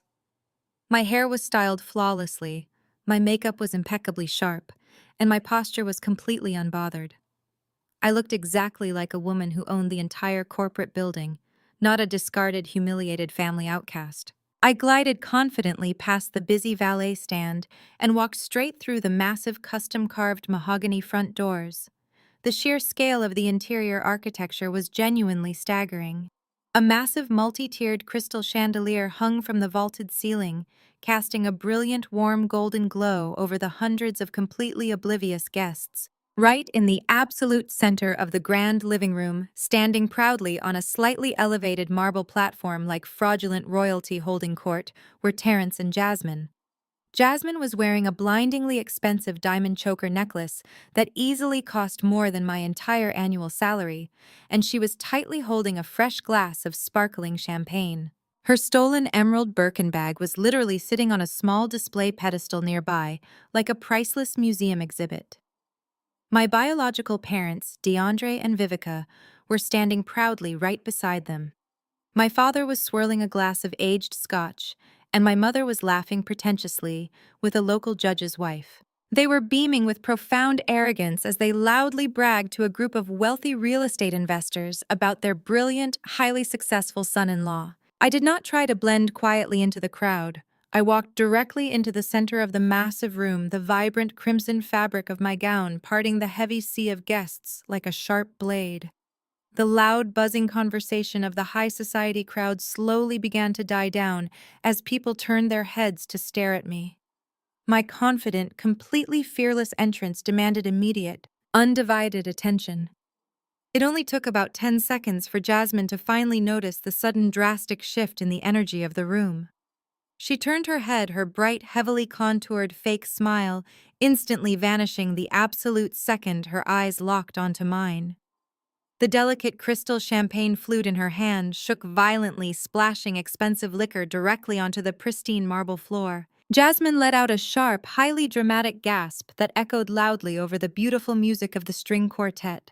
She aggressively pointed her finger directly at my face and shrieked at the absolute top of her lungs, demanding to know exactly how I managed to get past the heavy security gate. Her sudden, violent, unhinged outburst caused the surrounding elite guests to step back in total shock. My mother, Vivica, nearly dropped her own expensive drink, her eyes bulging wildly out of her head as she fully realized the daughter she had legally disowned yesterday was currently standing right in the middle of her fake billionaire paradise. My father's face rapidly turned a deep, furious shade of purple. He aggressively pushed his way through the dense crowd of wealthy socialites, marching directly toward me with his fists clenched tightly at his sides. Jasmine did not wait for our angry father to reach me. She frantically signaled to the two large, highly muscular private security guards standing near the lavish catering tables. She loudly commanded them to immediately grab me by the arms and physically throw me out onto the dirty street. She screamed hysterically that I was an uninvited, highly dangerous, convicted criminal who was actively stalking her beautiful family. She told the entire captivated room that I was a jealous, bitter, chronically unemployed psychopath who was desperately obsessed with stealing her perfect, flawless life. The private security guards hesitated for a fraction of a second, entirely unsure if they should legally physically assault a woman dressed in high-end couture in front of hundreds of wealthy, litigious witnesses. Before they could even take a single aggressive step in my direction, Terrence confidently raised his hand high in the air, instantly signaling the guards to stand down. Terrence stepped down from the elevated marble platform, smoothly adjusting the crisp cuffs of his bespoke tuxedo jacket. He plastered a sickeningly smug, deeply arrogant, entirely condescending smile onto his face. He felt completely invincible surrounded by his wealthy peers and his massive collection of expensive stolen assets. He walked slowly toward me, expertly projecting the fake aura of a highly reasonable, deeply patient, successful man dealing with a severely erratic relative. He stopped just a few feet away, making absolutely sure he was perfectly positioned in the exact center of the room, where everyone could clearly hear his every single word. The professional string quartet had completely stopped playing their instruments. The entire sprawling mansion was dead silent, entirely captivated by the unfolding dramatic family scandal. Terrence slowly shook his head with mock pity and loudly stated that it was a profound, heartbreaking tragedy to see me sink this incredibly low in my life. He smoothly addressed the massive crowd of elite guests, falsely apologizing for the unfortunate, ugly interruption. He spun a brilliant, highly manipulative, incredibly vicious narrative right on the spot. He told the captivated audience that I was his deeply troubled, mentally unstable sister-in-law who had recently suffered a massive psychiatric breakdown after being rightfully fired from a low-level corporate desk job. He brazenly claimed that instead of seeking professional psychiatric help, I had resorted to felony corporate espionage, desperately trying to illegally hack into his secure financial accounts to steal money to fund my erratic, dangerous lifestyle. The wealthy crowd murmured in collective shock and deep sympathy for him. My parents nodded vigorously in the background, fully validating his vicious, destructive lies to the Atlanta elite. Terrence turned his attention back to me, his dark eyes entirely devoid of any human empathy or basic decency. He leaned in slightly and whispered just loud enough for the front row of wealthy guests to clearly hear. He told me I should have just taken my pathetic garbage bags and disappeared silently into the slums where I truly belonged. He said, crashing his beautiful, expensive party was the absolute worst mistake of my entire miserable life, because I had just walked blindly and directly into his perfect, inescapable trap. He stepped back, raised his voice to a booming, highly authoritative volume, and loudly announced that he had been fully anticipating my malicious, desperate arrival tonight. He proudly declared to the room that he was a powerful man who aggressively protected his family, his immense wealth, and his flawless corporate integrity from dangerous, unhinged criminals like me. Terrence snapped his fingers sharply in the air. Immediately, two large men wearing full, highly authentic Atlanta Police Department tactical uniforms stepped aggressively out from the shadowed hallway near the massive gourmet kitchen. They wore heavy black utility belts, shiny silver badges, and maintained highly intimidating, rigid postures, but I knew exactly who they actually were. I had meticulously read Terrence's heavily encrypted personal emails and private text messages earlier today.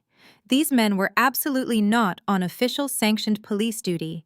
They were highly corrupt off-duty officers that Terrence frequently paid heavily under the table, using his stolen corporate funds to illegally intimidate his financial rivals and handle his dirty, undocumented work. They walked purposefully across the marble floor, unhooking the heavy metal handcuffs from their belts, their faces completely hard and brutally unforgiving. Jasmine laughed out loud, a cruel, highly piercing sound that cut violently through the tense silence of the massive room. She crossed her arms tightly and proudly told me I was finally going to rot away in a dark federal prison cell, exactly like I rightfully deserved. Vivica and DeAndre looked absolutely thrilled, their faces glowing with a sick, twisted satisfaction as they eagerly watched their oldest daughter, about to be publicly arrested and hauled away in heavy metal chains. The two fake police officers stopped right in front of me. The taller one aggressively grabbed my right arm forcefully, pulling it behind my back with unnecessary physical violence. He loudly announced to the entire shocked room that I was officially under arrest for felony corporate espionage, massive wire fraud, and grand larceny. He aggressively read me my Miranda rights, playing his fake authoritative role perfectly for the wealthy audience intending to humiliate me beyond all possible repair. The heavy crowd of socialites gasped loudly, eagerly, pulling out their expensive cell phones to record the shocking, unprecedented scandal of a high society arrest. Terrence stood tall, his chest puffed out with absolute undeniable victory, genuinely believing he had completely destroyed my life and successfully covered his criminal financial tracks forever. He looked me up and down and mockingly told me to enjoy the terrible food in the county jail. But I did not struggle against the heavy, painful grip of the corrupt officer. I did not scream, I did not cry, and I absolutely did not beg for his mercy. Instead, I let out a soft, highly amused, genuinely relaxed laugh. I gladly held out my left wrist, willingly offering it to the aggressive officer so he could secure the cold metal cuffs around my skin. I slowly turned my head and looked directly into Terrence's arrogant, victorious eyes. I casually flicked my wrist to check the face of my diamond watch. I kept my voice perfectly calm, entirely unbothered, and projected my words so they echoed clearly across the silent, completely captivated room. I told him it was exactly 8 o'clock in the evening. The offshore wire transfer just bounced. Terrence, you might want to check your banking app. Terrence's face shifted from supreme arrogance to profound confusion. He scoffed, looking at the fake police officer holding my wrist, and told him to ignore my desperate, psychotic rambling. But the heavy, suffocating silence of the massive room was abruptly shattered by a sharp, piercing electronic chime. It was not my phone. It was the custom gold-plated smartphone resting securely in the breast pocket of Terrence's bespoke tuxedo. Before he could even reach for it, a second chime echoed loudly, then a third. Then a rapid, chaotic cascade of relentless notification sounds erupted from his pocket, vibrating so violently I could hear it buzzing against his chest. Terrence quickly pulled the device out, his annoyed expression faltering the absolute second his eyes locked onto the bright screen. I stood perfectly still, watching the exact moment his entire fraudulent empire crumbled into digital dust. The notifications were not congratulatory messages from his corporate colleagues. They were urgent, bright red automated alerts from his primary offshore banking institutions, his elite platinum credit card providers, and his highly restricted domestic investment accounts. I watched his eyes dart frantically back and forth across the screen as he silently read the catastrophic updates. Account frozen due to suspected fraudulent activity. Immediate hold placed on all outgoing wire transfers. Platinum card permanently declined. Asset seizure protocols initiated. The blood completely drained from his face, leaving him looking like a hollow, terrified ghost. The two corrupt fake police officers standing next to me exchanged a highly nervous, uncertain glance. They heavily relied on Terrence to pay them massive under-the-table cash bribes, and his sudden visible panic signaled an immediate disruption to their illegal income. Jasmine noticed her husband's physical reaction. She stepped off the marble platform and walked quickly toward him, her stolen diamond choker sparkling under the crystal chandelier. She demanded to know what was wrong, her voice shrill and deeply annoyed that the spotlight had shifted away from her perfect host persona. Terrence completely ignored her. His trembling thumb furiously swiped across the screen, desperately trying to log into a secondary, highly hidden account in the Cayman Islands. A loud error buzzer sounded directly from the phone speaker, indicating a complete access denial. I smiled coldly and told him I had already flagged that specific routing number 3 hours ago. Terrence snapped his head up and glared at me with pure, unadulterated terror. He finally realized I was absolutely not bluffing. The highly sophisticated corporate trap I had meticulously built all day had officially snapped shut around his neck. Before he could even formulate a coherent response, the sprawling $3 million mansion suddenly plunged into absolute pitch-black darkness. The massive multi-tiered crystal chandelier hanging from the vaulted ceiling powered down instantly. The expensive accent lighting illuminating the expensive modern art on the walls died out. The music from the professional string quartet came to a screeching dissonant halt as the musicians gasped in shock. Hundreds of wealthy guests murmured in immediate confusion, the absolute darkness breaking the elegant illusion of the housewarming party. A few seconds later, the bright white emergency backup lights flickered weakly to life along the baseboards, casting harsh, highly unflattering shadows across the faces of the Atlanta elite. Jasmine let out a piercing, hysterical scream demanding that the hired staff immediately fix the blown fuse. But it was absolutely not a simple electrical malfunction. The heavy polished doors of the gourmet catering kitchen swung violently open. The head chef, a highly respected culinary figure in the city, marched directly into the grand living room, holding a portable credit card terminal. He looked furious. He loudly announced to the entire shocked room that the massive advance payment check Terrence had written for the caviar and vintage champagne had just violently bounced. He aggressively declared that the bank had flagged the account for severe, unrecoverable fraud. Without any hesitation, the chef aggressively ordered his entire catering staff to completely pack up the food and leave the premises immediately. Waiters wearing crisp white tuxedos abruptly stopped serving the wealthy guests. They began snatching the heavy silver trays of expensive appetizers right out of the hands of the elite socialites. They aggressively grabbed the half-empty bottles of vintage champagne off the marble tables and marched straight toward the exit. The high society guests, the local politicians, and the senior corporate executives began whispering frantically among themselves, pulling out their own phones to distance themselves from the rapidly imploding scandal. Jasmine was completely losing her mind. She lunged forward and grabbed Terrence by the lapels of his expensive tuxedo jacket, violently shaking him. She screamed at the absolute top of her lungs, demanding that he fix the humiliating situation right this very second. She cried that her entire influencer brand was being irreparably destroyed in front of the most important people in Atlanta. She frantically reminded him that she needed to film her aesthetic evening content and that the lack of electricity was entirely ruining her perfect lighting. Terrence aggressively shoved her hands off his jacket, completely dropping his loving, supportive husband facade. He snarled at her to shut her mouth and give him a single second to think. My mother and father rushed forward, completely panicked by the sudden catastrophic turn of events. DeAndre demanded to know why the bank was rejecting the housewarming funds, nervously reminding Terrence that their own home was completely tied up in his financial portfolio. Vivica clutched her chest, her eyes darting frantically around the dark, chaotic room. Terrence completely ignored their desperate questions. He was entirely focused on his own survival. He forcefully pushed past his wealthy guests, frantically dialing the private, highly encrypted phone number of his offshore broker in the Bahamas. He pressed the phone tightly to his ear, his breathing heavy and jagged. The grand living room was quiet enough that everyone standing near the marble platform could clearly hear the call connect. But there was no human voice on the other end of the line. Instead, a cold, automated robotic voice echoed loudly through the phone speaker. The voice clinically stated that the number you have dialed is permanently disconnected and no longer in service. Terrence dropped his phone. It hit the pristine marble floor with a sharp cracking sound, the glass screen shattering instantly. The offshore broker had taken the remaining stolen funds and completely vanished the absolute second the federal freeze was initiated.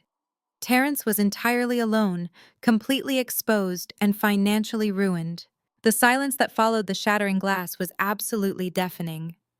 Every wealthy guest in the grand living room understood the dire, inescapable reality of the situation unfolding right before their very eyes. The elite of Atlanta high society began moving aggressively toward the massive mahogany front doors, entirely abandoning the disgraced hosts they had blindly praised just 10 minutes earlier. They avoided making any direct eye contact with my deeply humiliated parents, stepping rapidly over the shattered remains of the expensive smartphone. Terrence fell to his knees beside his crying wife, his expensive tuxedo now looking ridiculous on a broken and defeated man. The two corrupt fake police officers realized the massive severity of the situation. They knew Terrence had absolutely no money left to pay them, and they were actively impersonating law enforcement officers during a massive federal financial collapse.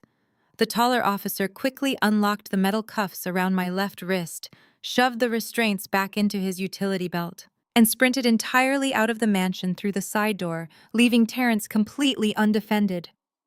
Jasmine collapsed onto her knees right on the marble floor, completely ruining her expensive designer gown as she began sobbing hysterically, realizing she was entirely broke. My parents stood completely frozen, staring at Terrence with absolute terrifying realization dawning in their eyes. They finally understood that the man they had legally chosen over their own daughter had just completely destroyed their entire lives. I stood proudly in the center of the room, rubbing my left wrist, my beautiful crimson gown glowing under the harsh emergency lights. I looked directly at Terrence and smiled, relishing his absolute destruction.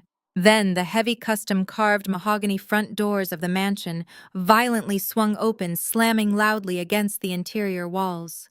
The noise silenced the entire room instantly.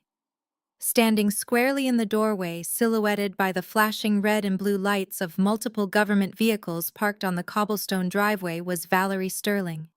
She wore a sharp, highly intimidating black trench coat.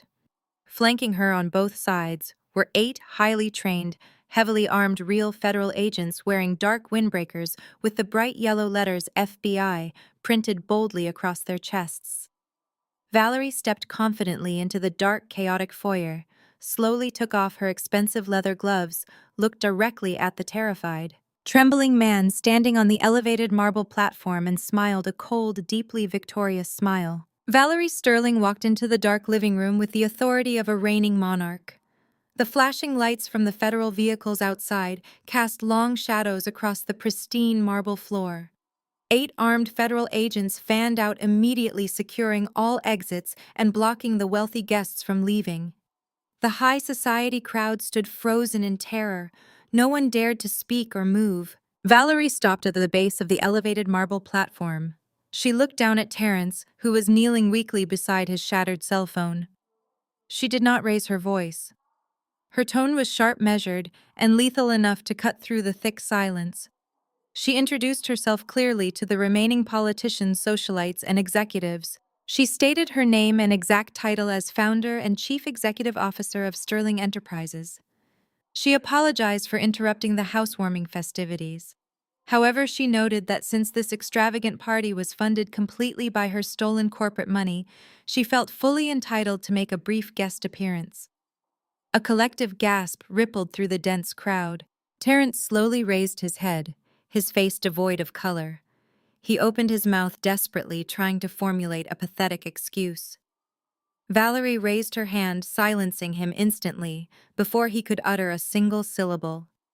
She told him he had forfeited his right to speak the exact moment he decided to steal millions of dollars from her firm. She turned her piercing gaze toward the captivated audience and began meticulously dismantling his fraudulent facade. She calmly explained that Terrence was not a financial genius or a successful investment vice president. She declared to the room that he was nothing more than a common thief wearing a bespoke tailored tuxedo. She detailed exactly how he had manipulated corporate risk models and falsified vendor invoices over the last 36 months. She told the shocked room that Terrence had created a fake philanthropic foundation deliberately disguised as a homeless women's charity. The elite guests, many of whom had enthusiastically applauded his charitable efforts at social galas, looked thoroughly sickened and embarrassed.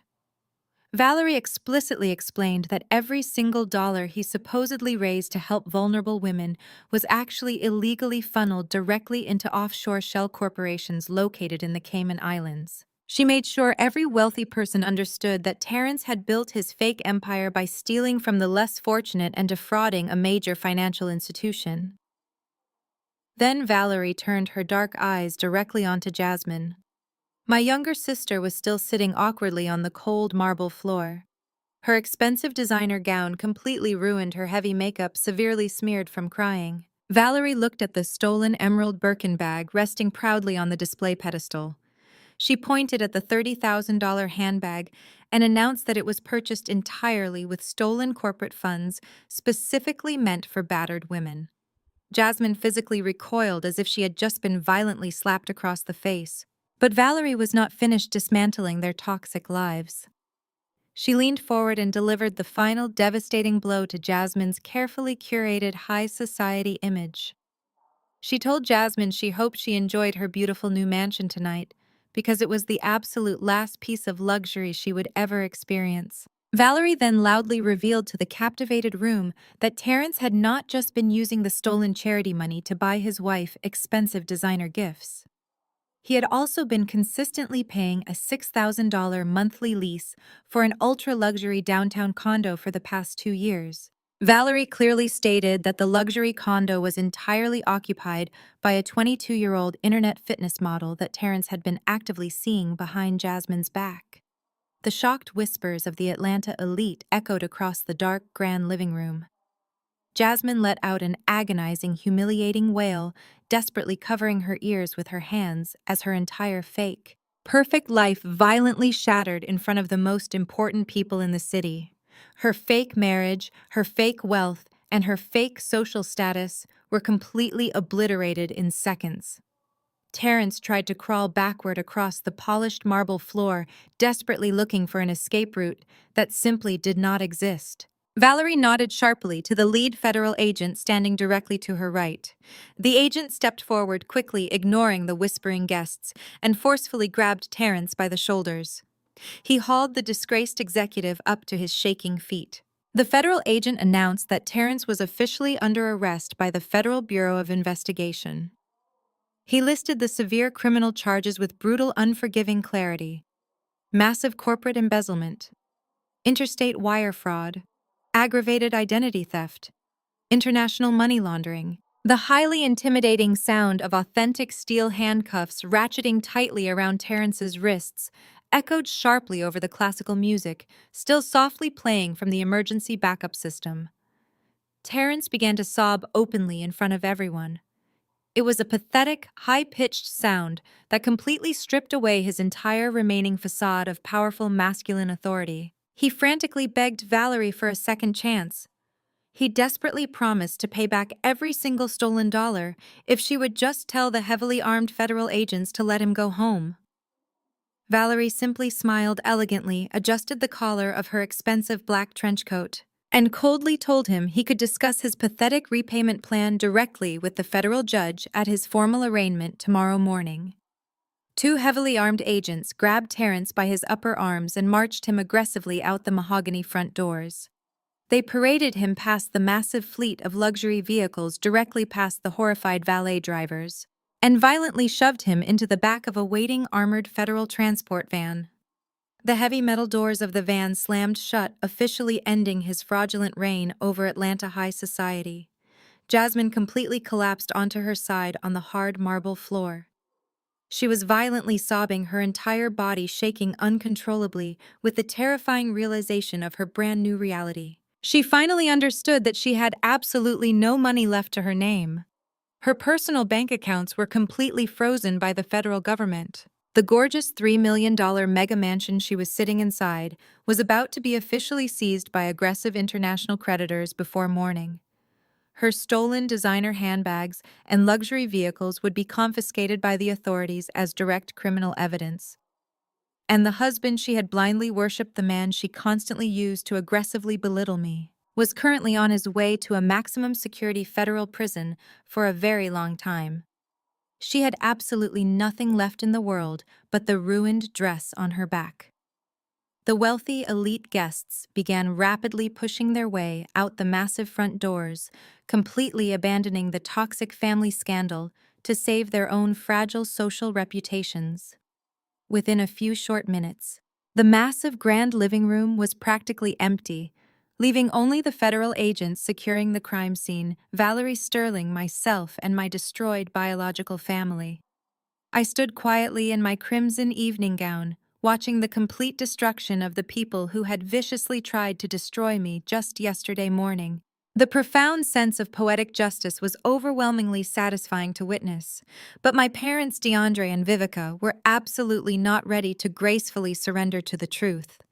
The sheer magnitude of their own massive financial mistake had not fully penetrated their deeply arrogant minds yet. They saw their golden son-in-law getting hauled away in heavy federal chains. They saw their perfect daughter weeping uncontrollably on the floor like a broken child. Instead of finally realizing they had blindly trusted a criminal, they immediately directed all of their violent, unhinged anger directly at me. My father pushed through the federal agents marching directly toward me with his face twisted in pure rage. My mother was right behind him, her eyes burning with vicious hatred. DeAndre stopped inches from my face, pointing his trembling finger at my chest. He screamed at the top of his lungs, his angry voice echoing in the empty mansion. He accused me of orchestrating this federal raid just to ruin my younger sister's beautiful life. He yelled that I was a toxic monster who could not stand to see anyone else succeed. Vivica stepped forward, grabbing Jasmine by the shoulders and pulling her up from the cold floor. She hugged her sobbing, ruined daughter tightly and glared at me with absolute disgust. She told me I was completely dead to them forever. She loudly declared that even though I had destroyed Terrence and ruined this housewarming party, they were not going to let Jasmine suffer on the streets. She screamed right into my face, proudly declaring that I had ruined my sister, but at least they still had their own beautiful home to take her in and keep her safely away from my wickedness. I stood perfectly still, letting their vicious, delusional screams wash entirely over me. I did not raise my voice. I simply reached into the sleek designer bag hanging securely from my shoulder and slowly pulled out a thick manila folder. I unclasped the metal fastener of the thick manila folder. My parents abruptly stopped screaming, their eyes instantly drawn to the stark, official-looking documents resting securely in my hands. The heavy parchment paper crackled loudly in the quiet, cavernous room, cutting through the tense silence. I looked directly at my father, whose chest was still heaving with heavily misplaced anger and absolute delusion. I told him he was absolutely right about one specific thing tonight. I had completely ruined his perfect, highly expensive housewarming party.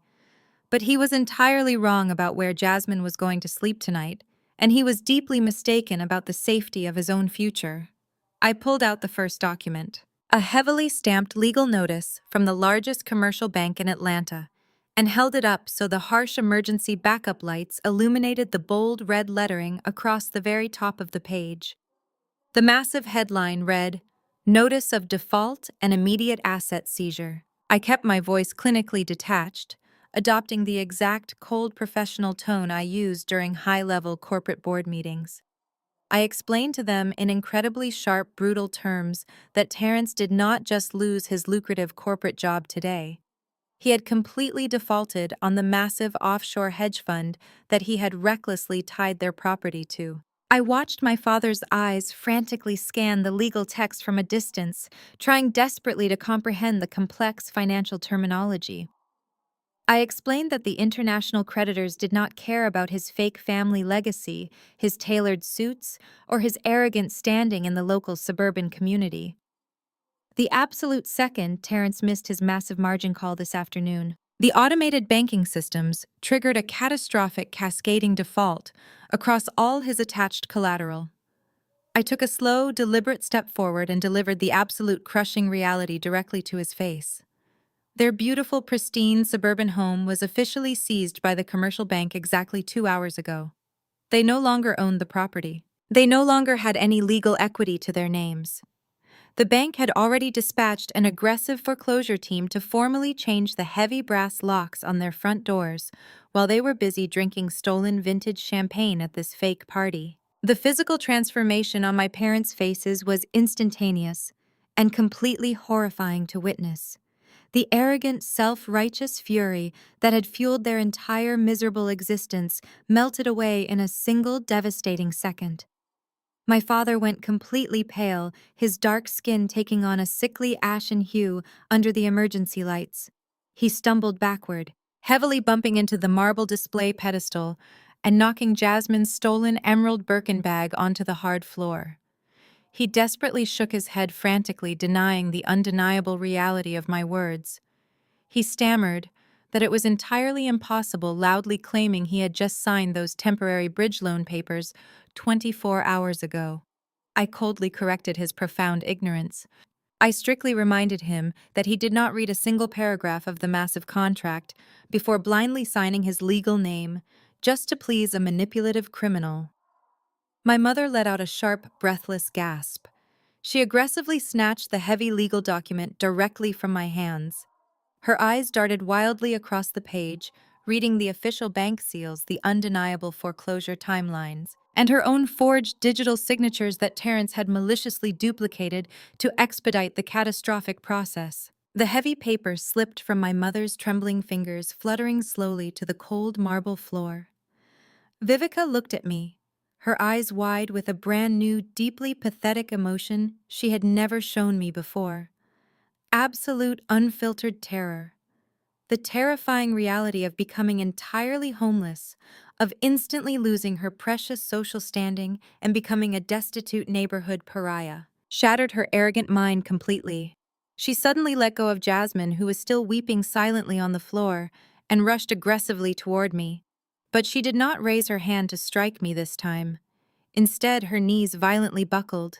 My proud, deeply narcissistic mother actually dropped to her knees right in front of me, her expensive silk dress pooling carelessly on the dirty marble. She reached out with violently shaking hands and desperately grabbed the hem of my beautiful crimson evening gown. She began to cry wildly, entirely abandoning her fake high society persona.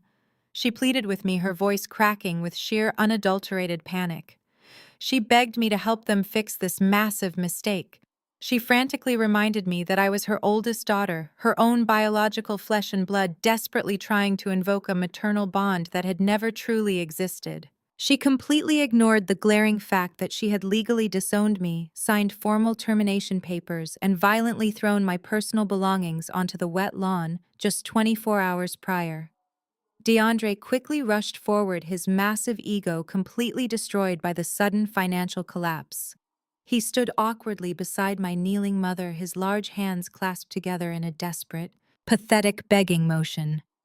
He rapidly changed his aggressive tone, instantly adopting a sickeningly sweet, highly manipulative voice. He told me they had made a terrible, tragic mistake in judging my character. He aggressively blamed absolutely everything on Terrence, falsely claiming the evil man had violently brainwashed them into turning against their incredibly smart, beloved daughter. My father pointed out my expensive designer gown and confidently stated that I clearly possessed a massive, high-paying executive salary now. He desperately begged me to immediately call the commercial bank, heavily leverage my new senior corporate title at Sterling Enterprises, and aggressively pay off the defaulted loan to save their family home from the auction block. He promised they would gladly let me move back into my small, cramped childhood bedroom, completely free of charge if I just wired the massive funds right now to halt the federal seizure. He actually tried to bargain with me, attempting to use the absolute bare minimum of basic parental shelter as a negotiating tactic to secure millions of dollars in corporate bailout money. Jasmine looked up from the floor, her makeup completely ruined, and weakly added her voice to the pathetic chorus. She sobbed and asked me to please just use my new corporate power to make the scary federal agents go away. I looked down at my mother crying hysterically at my feet. I looked at my father desperately begging for my immediate financial salvation. For my entire life, I had deeply craved their basic approval. I had desperately wanted them to look at me with genuine pride, instead of constant, overwhelming disgust. I had sacrificed my own happiness, my own savings, and my own peace of mind just to keep their toxic household functioning. But standing here right now, watching them pathetically grovel for my money after ruthlessly betraying me, without a single second of hesitation, I felt absolutely nothing but cold, clinical detachment. I gently but firmly pulled the delicate hem of my crimson gown out of my mother's trembling grasp. I took a deliberate step back, physically distancing myself from their highly infectious, toxic desperation. I looked directly at my father and let a slow, highly calculated smile spread across my face. It was a smile completely devoid of any warmth, perfectly mirroring the exact coldness they had consistently shown me my entire life. I told my father he was absolutely right about my brand new corporate compensation package. I proudly confirmed that Valerie Sterling had generously provided me with an incredibly lucrative executive salary, complete with massive stock options, unparalleled corporate authority, and an absolutely unlimited corporate expense account. My father's eyes instantly lit up with desperate, greedy hope, genuinely believing I was actually going to save them from their own profound stupidity. But then I quickly raised my hand, immediately stopping his incoming wave of relief dead in its tracks. I casually reached back into the thick manila folder and pulled out a second, completely different legal document. I told my father that he absolutely did not need to worry about the aggressive commercial bank seizing their property anymore. I smiled brightly and told him, oh, the bank did not keep it. I watched their faces contort with utter, profound confusion. They could not process the rapid shift in information. I smoothly explained the highly complex, utterly ruthless financial maneuver that Valerie and I had aggressively executed earlier this afternoon, while they were busy getting dressed for this fake party. I told them that when Terrence's massive offshore shell company catastrophically defaulted, it automatically triggered an immediate federal fire sale of all attached distressed assets. I clearly explained that Sterling Enterprises, being a massive multi-billion-dollar global investment firm, possessed a highly specialized corporate division entirely dedicated to rapidly acquiring distressed commercial and residential debt. I told them Valerie had personally ordered her highly aggressive acquisition team to immediately purchase the exclusive rights to their defaulted mortgage directly from the commercial bank. We bought the entire debt portfolio for absolute pennies on the dollar before the property ever had a chance to hit the public foreclosure auction block. My mother stared up at me from the cold marble floor, her frantic tears completely stopping as her brain struggled to comprehend the massive corporate transaction I was describing. She slowly asked me what that meant for them, her voice barely a terrified whisper. I looked directly into her terrified eyes. I kept my voice perfectly steady, ensuring every single syllable landed with maximum, devastating impact on their arrogant minds. I explained that Sterling Enterprises now officially owned the exclusive legally binding deed to their suburban property. The commercial bank was completely out of the picture. And as a highly generous, completely untaxable executive signing bonus for officially exposing the massive internal embezzlement ring and saving the company millions, Valerie Sterling had authorized a very special transfer. She had legally transferred the absolute ownership of that specific deed directly into my personal real estate investment portfolio. I held the crisp, heavy legal document high in the air, allowing the harsh emergency backup lights to fully illuminate the bold, undeniable black ink. It was the official property deed to their pristine, highly coveted suburban home. I pointed a manicured finger directly at the bottom line of the complex legal contract. Printed clearly, completely legally notarized, officially stamped, and already filed with the county clerk's office was my full legal name. I owned the land. I owned the house. I owned the roof they slept under. I looked down at my weeping mother, my broken, destitute sister, and my utterly destroyed father. I lowered the heavy paper deed, looked them dead in the eyes, and delivered the ultimate, completely inescapable truth that would forever alter the dynamic of our entire bloodline. I am your landlord now. The heavy silence that followed my declaration was absolute. The words hung in the cold, dimly lit air of the grand foyer, completely suffocating the three people kneeling before me. I am your landlord now. The sheer weight of that single sentence physically crushed my father.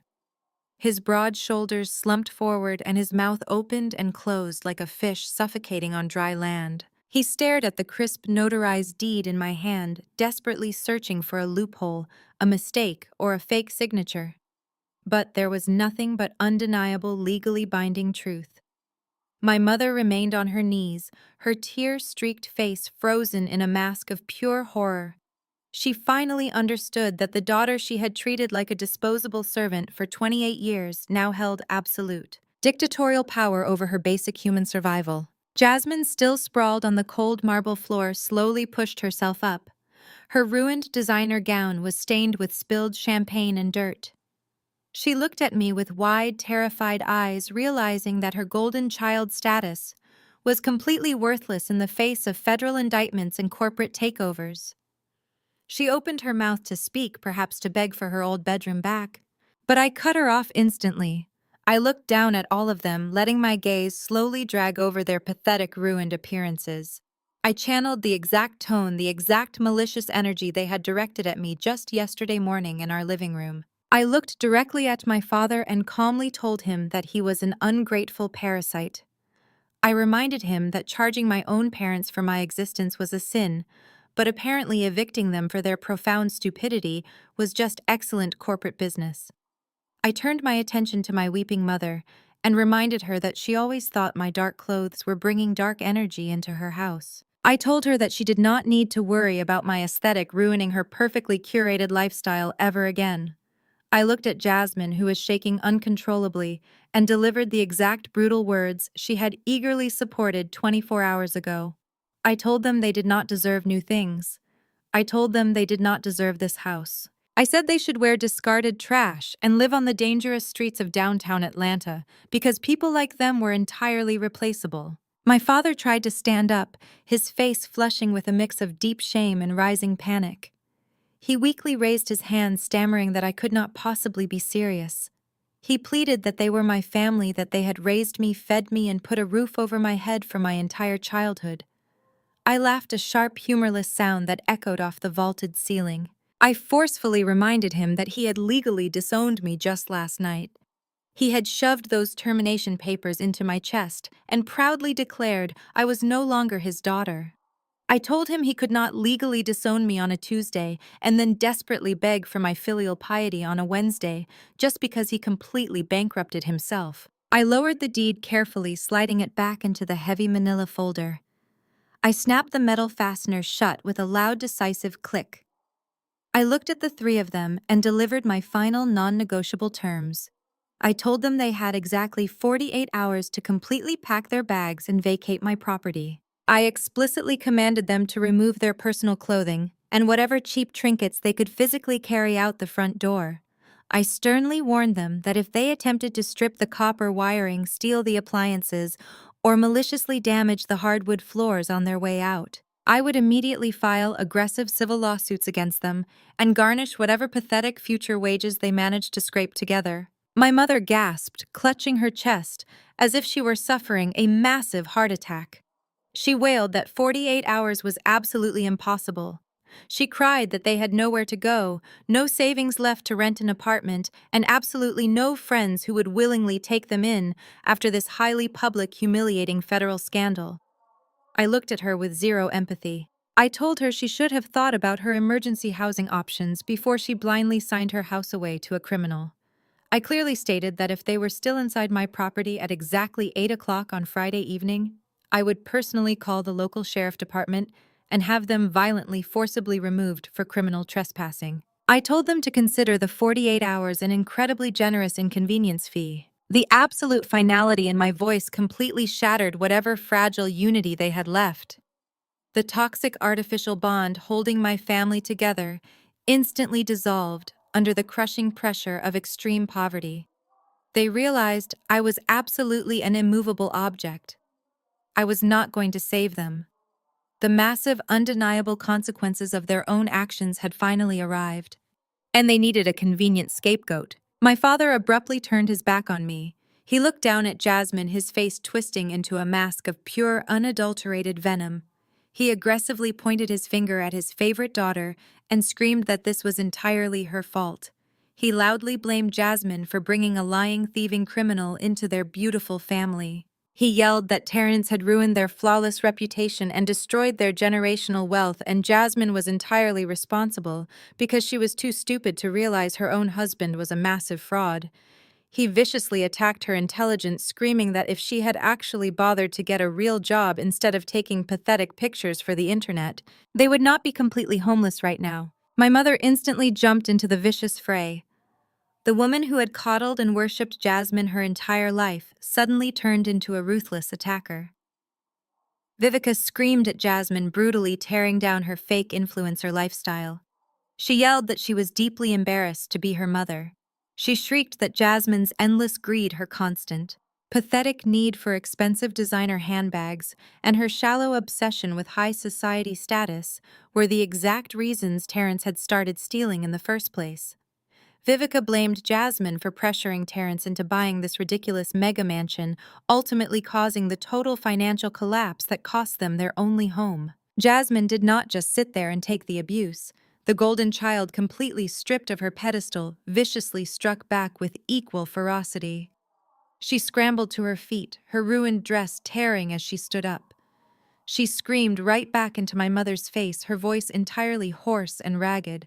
Jasmine aggressively blamed our parents for pushing her to be incredibly materialistic since the day she was born. She yelled that they had actively taught her to value money and status above basic human decency. She shrieked that Vivica and DeAndre had practically forced her to marry Terrence the absolute second they saw his fake luxury car and his expensive watch. Jasmine brutally reminded them that they were the ones who eagerly signed the mortgage documents without reading a single word because they were so blinded by their own pathetic greed. She screamed that they were terrible, toxic parents who had completely failed both of their daughters. Jasmine yelled that they had abused me for years just to fund her lifestyle, and now they were aggressively turning on her the second the stolen money ran out. The three of them stood in a tight, vicious circle in the dark grand foyer, screaming at the absolute top of their lungs. They hurled the most deeply personal, unforgivable insults at each other. They attacked each other's physical flaws, their deepest insecurities, and their massive life failures.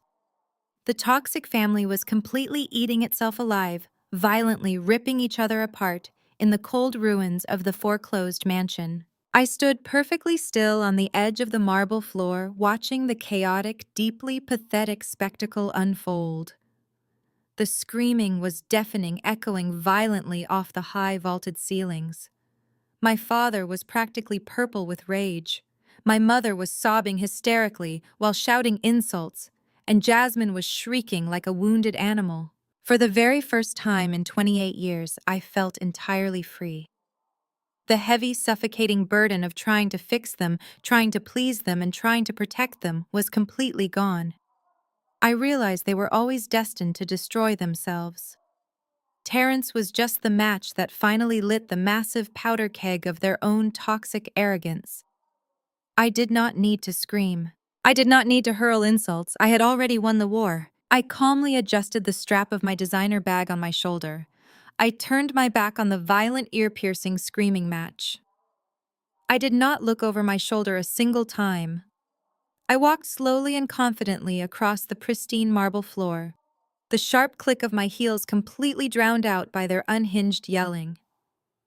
I pushed through the heavy mahogany front doors and stepped out into the cool, refreshing night air. The federal agents were still busy processing the massive crime scene outside, securing the luxury vehicles and locking down the perimeter. I walked straight past them, heading directly toward the massive black Maybach, parked on the cobblestone driveway. Valerie Sterling was standing by the open passenger door, her dark coat blowing gently in the night breeze. She looked at me, her sharp eyes registering the complete sense of peace washing over my face. She gave me a small, deeply respectful nod. I slid into the plush leather seat of the luxury vehicle. Valerie closed the heavy door behind me, instantly silencing the chaotic noise of the outside world. The powerful engine purred to life, and the Maybach glided smoothly down the long driveway. I looked out the tinted window one last time, leaving my toxic family to completely rot in the dark, shattered ruins of their own making. It has been exactly 1 year since I walked out of that dark, foreclosed mansion and left my toxic family behind. A lot can change in 365 days when you finally cut the dead weight from your life. Today, I do not just audit the executive floors of Sterling Enterprises, I completely run them. Valerie Sterling officially promoted me to Senior Vice President of Global Risk Management just last month. I have the massive corner office, the unparalleled executive salary, and the absolute professional respect of every single person in the building. I earned every single bit of it through sheer brilliance, unwavering resilience, and an absolute refusal to ever let anyone diminish my worth again. But the most satisfying part of my new life is watching the devastating, inescapable consequences unfold for the people who tried to destroy me. Terrence did not get a lenient plea deal. The federal judge was disgusted by his fake philanthropic charity and his blatant theft from vulnerable women. Terrence was officially sentenced to 15 years in a maximum security federal penitentiary without the possibility of early parole. He traded his custom-tailored Italian tuxedos for a standard-issue orange jumpsuit and his luxury mega mansion for an 8x10 concrete cell. He is completely bankrupt, entirely disgraced, and permanently erased from the corporate world. Every single day he wakes up in that cold cell, he is forced to remember that his massive ego and greed cost him his life. Jasmine's fall from grace was equally satisfying to witness. Without Terrence's stolen corporate money to fund her fake high society lifestyle, her social media influencer career imploded overnight. Her wealthy friends abandoned her the second the federal indictments hit the local news. The luxury cars were repossessed. The stolen designer handbags were auctioned off by federal authorities to pay back the victims of the fraud. Today, the former golden child of the family is working 50 hours a week, folding clothes at a discount retail store in a strip mall. She lives alone in a tiny run-down studio apartment on the wrong side of the city. She desperately tries to post aesthetic pictures on the internet, but the cheap background and the permanent exhaustion in her eyes tell the truth. She has nothing left, and no wealthy husband to fund her endless, pathetic delusions of grandeur anymore. As for my parents, DeAndre and Vivica, their generational wealth was wiped out by their own blind, narcissistic arrogance. True to my word, I had the local sheriff evict them from my property exactly 48 hours after the housewarming party. They now rent a cramped, outdated duplex near the highway, living on their meager Social Security checks. They are shunned by their former country club friends and ignored by the suburban community they used to rule over. My father recently tried to call my corporate office, leaving a pathetic crying voicemail, begging for a small financial loan to fix his broken car. I did not even listen to the message before blocking his number. I felt zero guilt as I pressed the delete button on my screen. Tonight I am standing in the beautifully renovated chef's kitchen of my childhood home. The house they used to hold over my head now belongs to me, free and clear of any debt. I gutted the dark, depressing interior they loved so much and transformed the space into a bright, modern sanctuary that reflects my own peace. The smell of roasted garlic and fresh herbs fills the warm air. I am hosting an intimate dinner party, but there are no toxic blood relatives sitting at my dining table. My real family is here. Valerie Sterling is sitting on a velvet bar stool laughing while pouring red wine into crystal glasses. My supportive colleagues and loyal friends fill the room with genuine, unconditional joy. They do not care what clothes I wear. They do not demand an inconvenience fee for my presence. They simply value me for who I am as a person. If you are listening to this story right now and you are suffocating under the heavy weight of a toxic family, I need you to hear my next words very clearly. You do not owe your biological relatives your sanity, your hard-earned money, or your future just because you share the same bloodline. Society constantly pushes the harmful narrative that family is everything and that you must forgive them no matter how they abuse you. That is a manipulative lie designed to keep you trapped in a perpetual cycle of emotional debt and financial ruin. Do not let them weaponize your empathy against you. Do not let them convince you that their abusive behavior is your fault. You have the absolute right to fiercely protect your peace, your mental health, and your wallet from people who only view you as a disposable resource. Cutting off toxic family members is not an act of cruelty. It is the ultimate act of profound self-preservation. Sometimes, the most empowering, radically life-changing thing you can possibly do is completely walk away. Lock the heavy doors securely behind you and let them loudly burn in the destructive fires of their own making. I did not offer my family any meaningless forgiveness. I ruthlessly demanded pure, unadulterated justice. And looking around my beautiful, peaceful home tonight, completely surrounded by wonderful people who genuinely love me, I can honestly say I have never been happier in my entire life. Your chosen family will always be so much stronger than your broken biology. Thank you so much for listening to my complete story today. I genuinely hope it gives you the immense courage to finally stand up and reclaim your own personal power. Please stay incredibly strong, fiercely protect your peace of mind, and never ever let anyone tell you that you do not deserve beautiful brand new things. You deserve absolutely everything great in life. Goodbye. The biggest lesson I learned from this entire ordeal is that sharing DNA does not automatically entitle someone to your loyalty, your money, or your peace of mind. Society often pressures us to forgive toxic family members simply because they are blood. But true family is built on mutual respect, not exploitation. When you finally stop setting yourself on fire to keep manipulative people warm, you realize your own immense worth. Walking away from a destructive environment is never a selfish act. It is the ultimate act of self-preservation and the first real step toward building a successful life. If you have ever had to cut off toxic relatives to protect your own future, please hit the like button, subscribe to the channel, and share your personal story in the comments below.